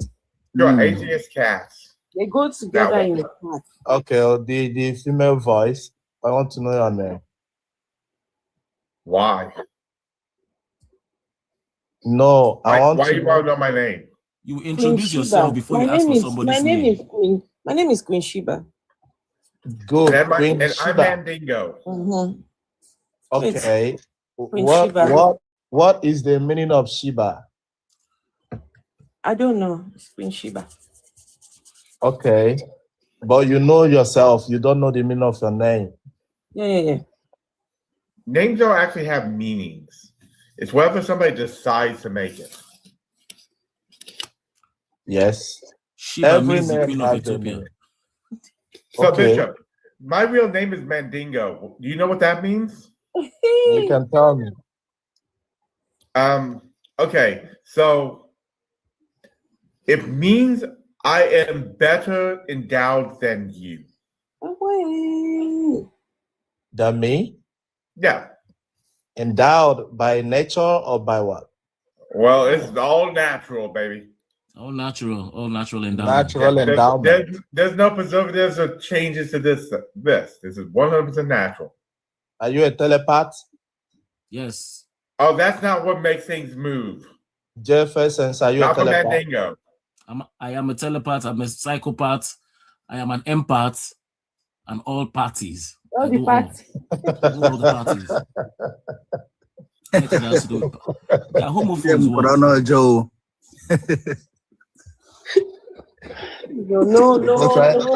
No homo. Because I really want Bishop, to know. are you a telepath? No Are you a homophobia. telepath, Bishop? Are you a telepath? Did you watch? Did you read too many X-Men comics? I mean, did you grow up thinking that you were going to go Professor X's mansion one day and he's going to teach you how to be a telepath? They didn't have comics in his own time at all. Oh, good point.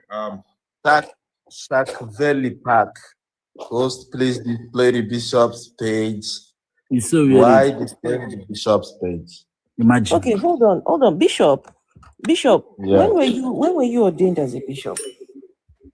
You wanna know? Yes, Never. please. When were you ordained? I didn't invite. No, it's not an ordination. It's a consecration. What does that mean? I don't understand. Oh my goodness. You He's can got to ordain take it. frozen orange juice and consecrate it. That's No, what wait it is. now, so I can hear him, please. Please, I need to be able to hear this. Others should keep quiet. Others should keep quiet. Yeah, that's what I'm saying. Please, let me hear. Okay, so please, you said you're a bishop, and when were you ordained? And by who? Who made you bishop?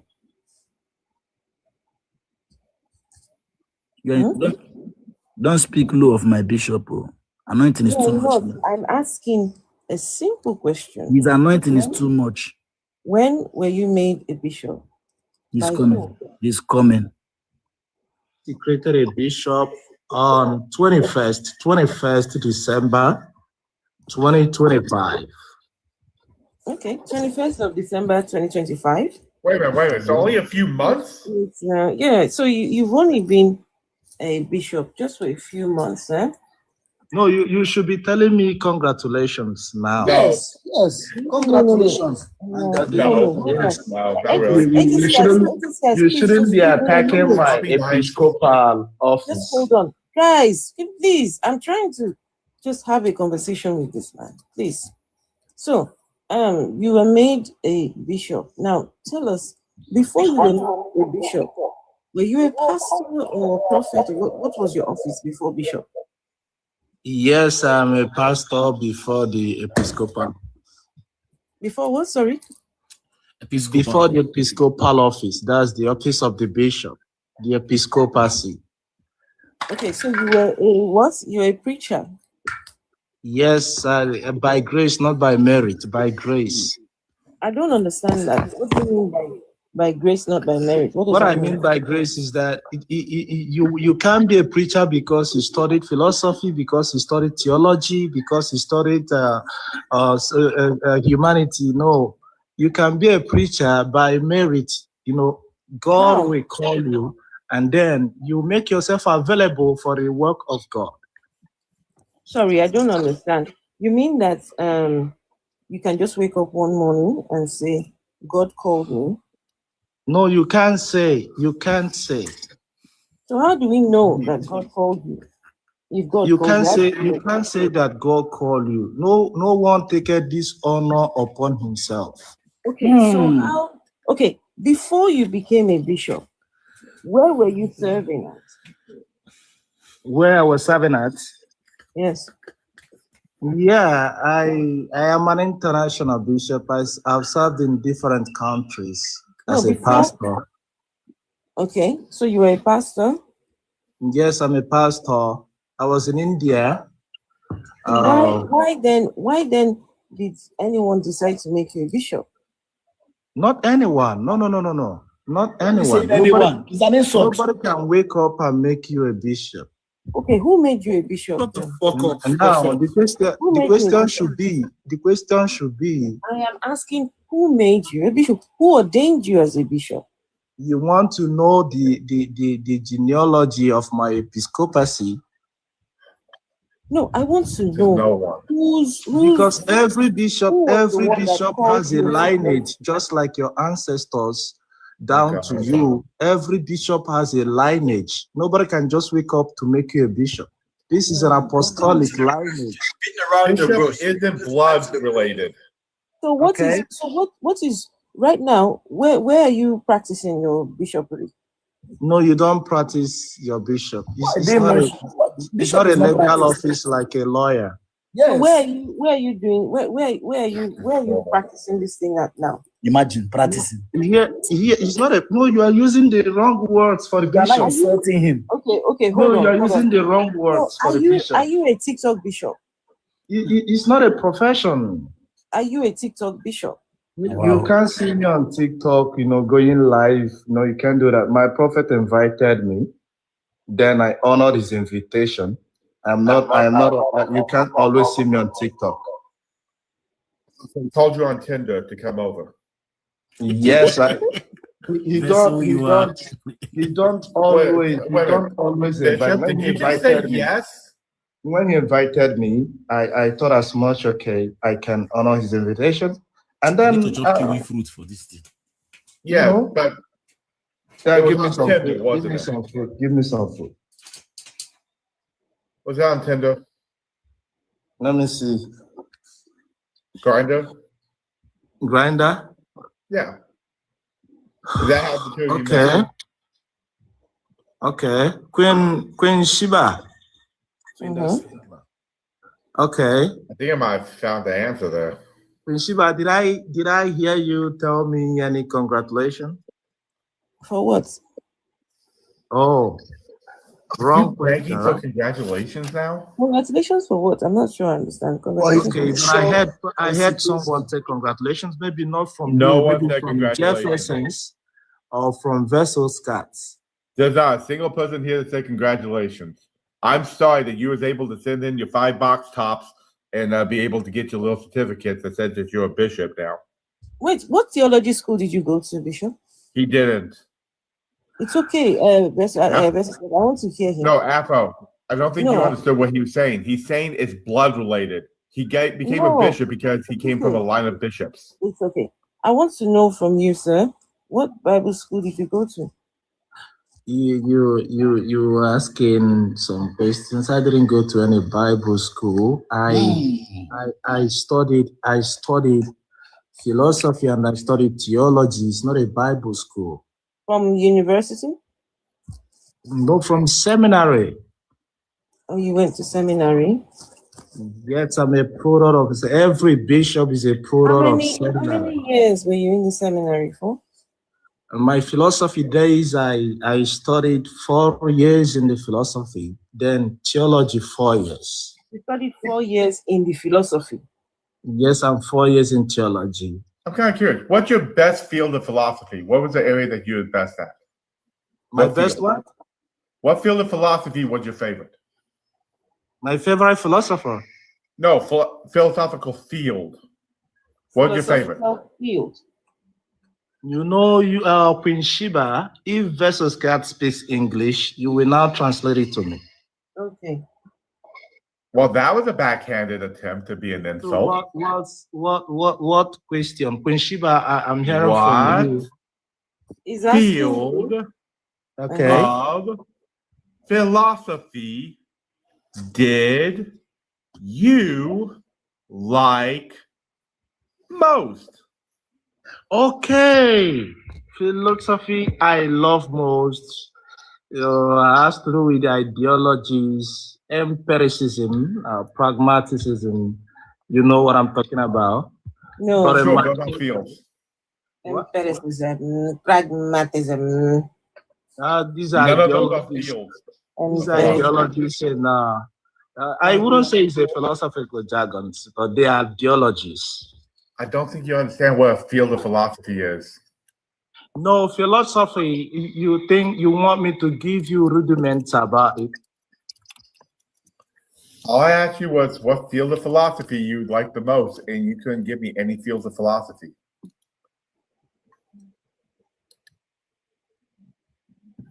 Like, do you like logic? 4 years. How about logic? 4 years. 4 years of philosophy. I mean, were you big into ethics? Were you big into this one no goes. Are you big into currently being off the app so you can look it up? I love critical thinking. That's not He just went to look it up. And you got it wrong. That's not a field of philosophy. what I will not take is insulting Bishop in my side. Oh boy, shut the fuck up, man. Nobody's talking to you. Like, I'm losing patience with these idiots. Mentor Prodigy playbook. I know the playbook. We know all these playbooks. If you insult him in my presence, What will you do? What will I do? What are you gonna do? What What are you gonna do? I'm waiting. Come on, tell us what you're gonna do. You're talking as if you can even extend the size of your PP. Hmm?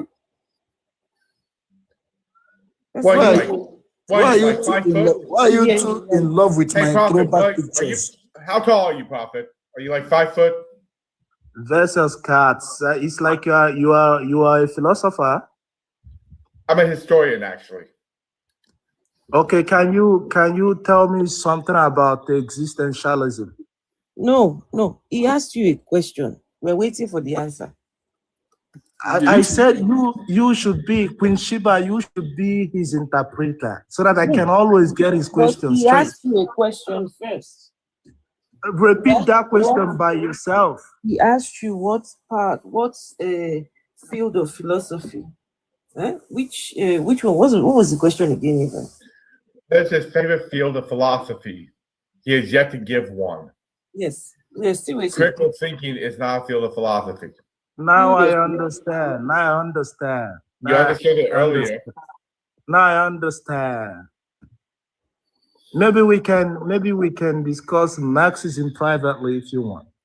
No, we'll talk about it right here. Bro, not a field of philosophy also. Like Marxism is oh my god, is this guy a dumbass? Yeah, and Marxism isn't a philosophy either.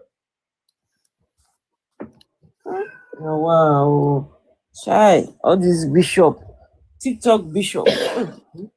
Are you just randomly looking up terms online? You to can't try confuse something? me. You are not a philosopher. You can't confuse me. They are trying to confuse you, to tempt you. No, you can't confuse me. You can't confuse me about nihilism. Afro. You can't confuse me about hedonism. You can't confuse me about existentialism. You can't confuse me Bishop, about Marxism. shut up your mouth. You Keep can't. quiet. No, You are you embarrassing. can't do You are that. embarrassing You can't do that. Africans. You are embarrassing us. Shut up. You can't do I'm that. more You than can't to do try that. something simple. Bishop, what is your take on hard solipsism? Queen Sheba should repeat that question you asked. No, she won't. Because I want to get it straight up. I need to go in the bathroom so somebody else can help to translate. I need the bathroom. Okay. I am not willing. I am not willing.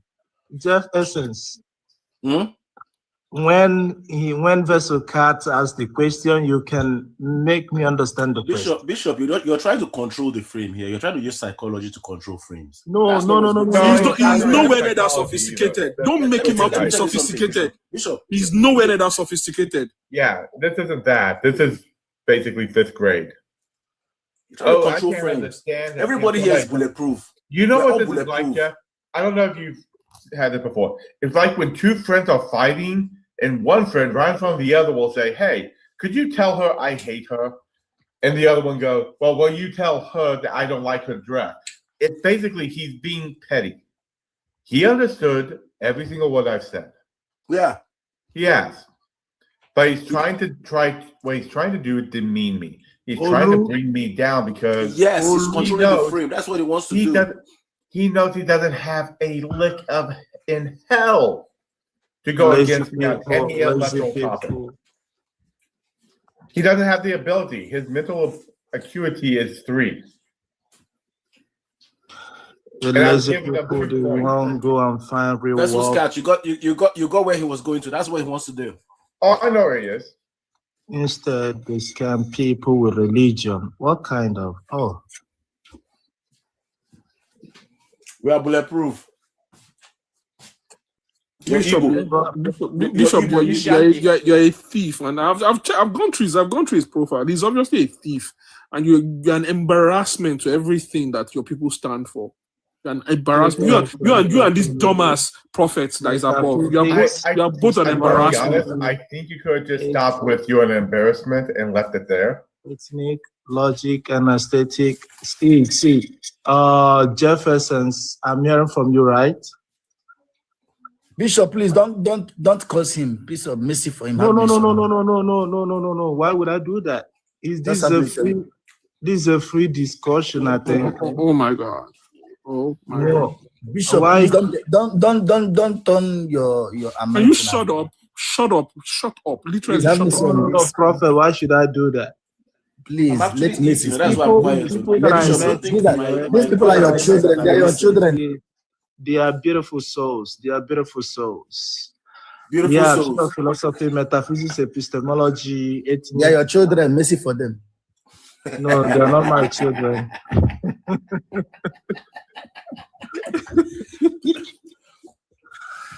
But I see that this is an atheist group. You know, we all are atheists, right?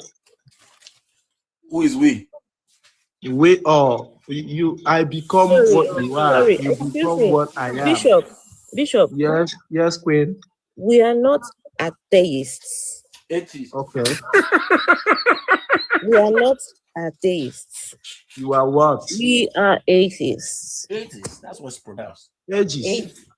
Not atheists. The devil. Atheists. No. Queen Sheba. Afro, the Afro atheist. Who is Afro atheist? Let's see you. Sina diagonal. Diagonals.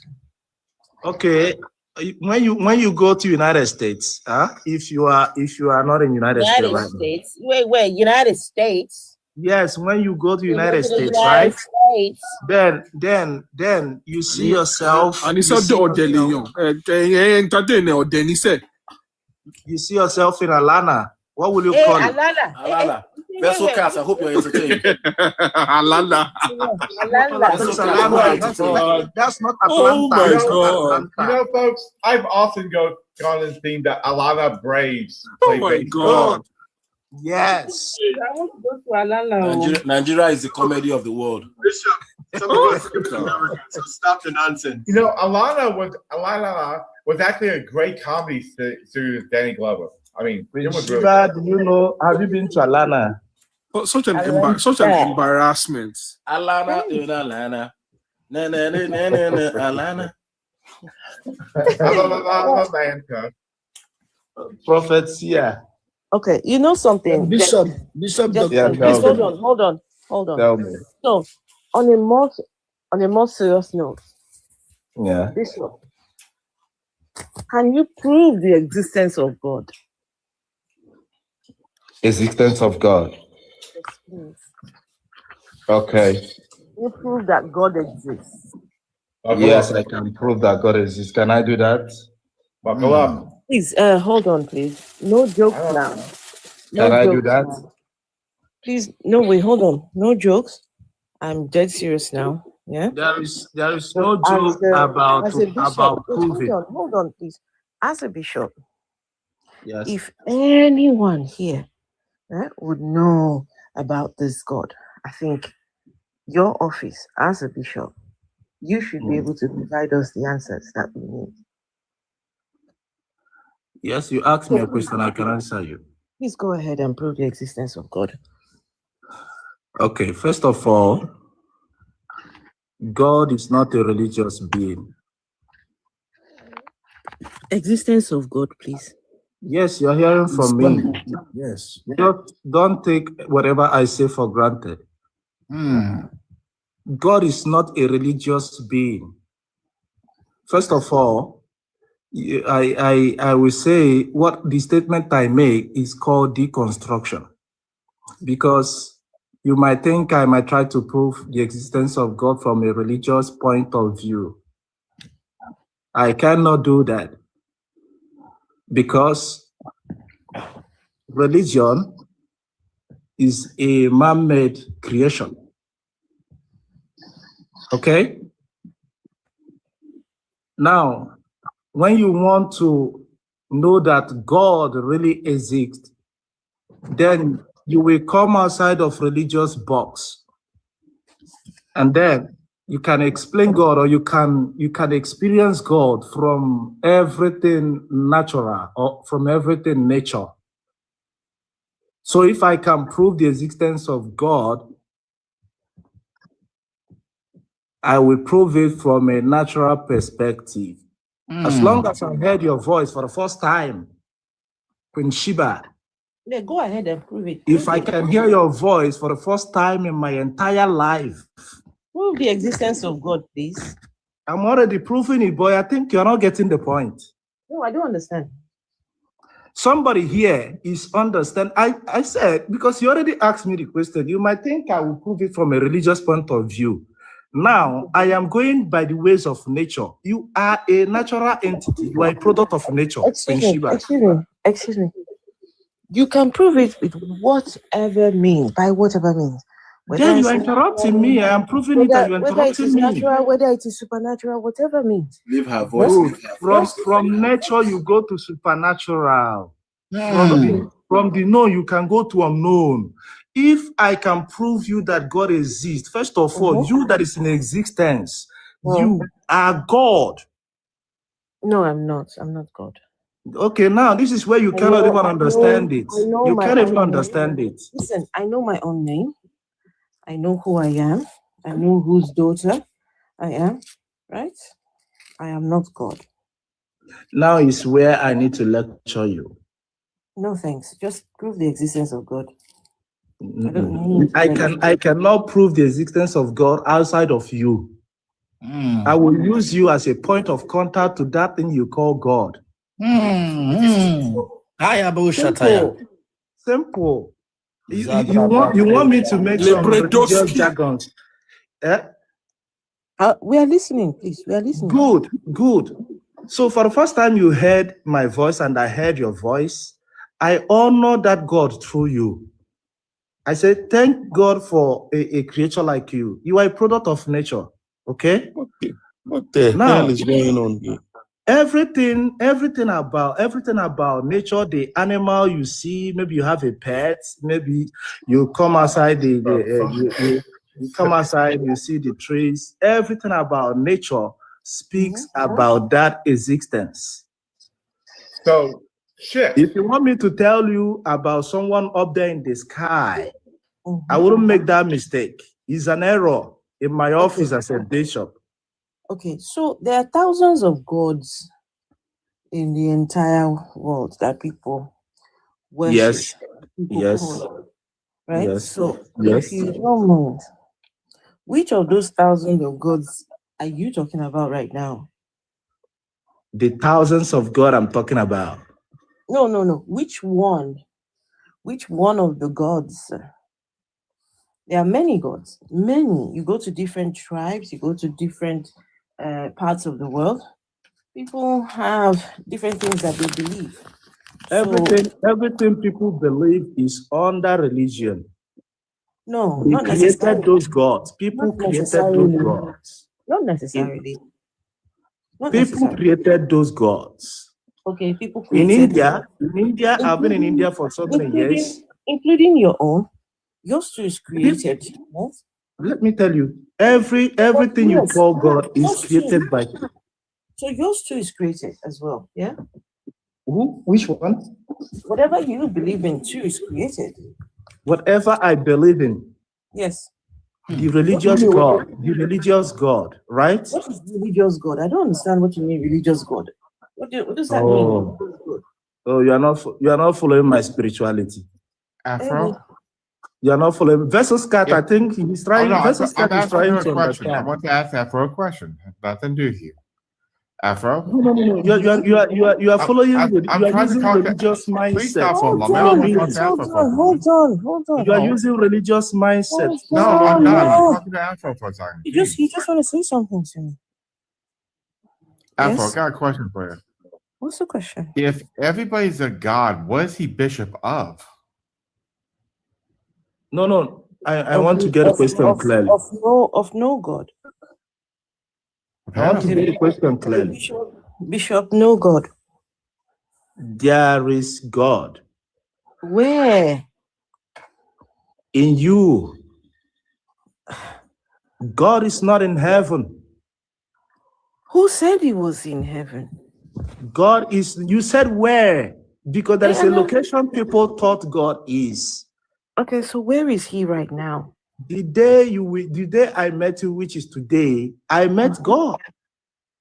God is in you. Now, see light, no. See light, no. If I go, listen. Hold on. If So I if go you- out there inside if the you- bush,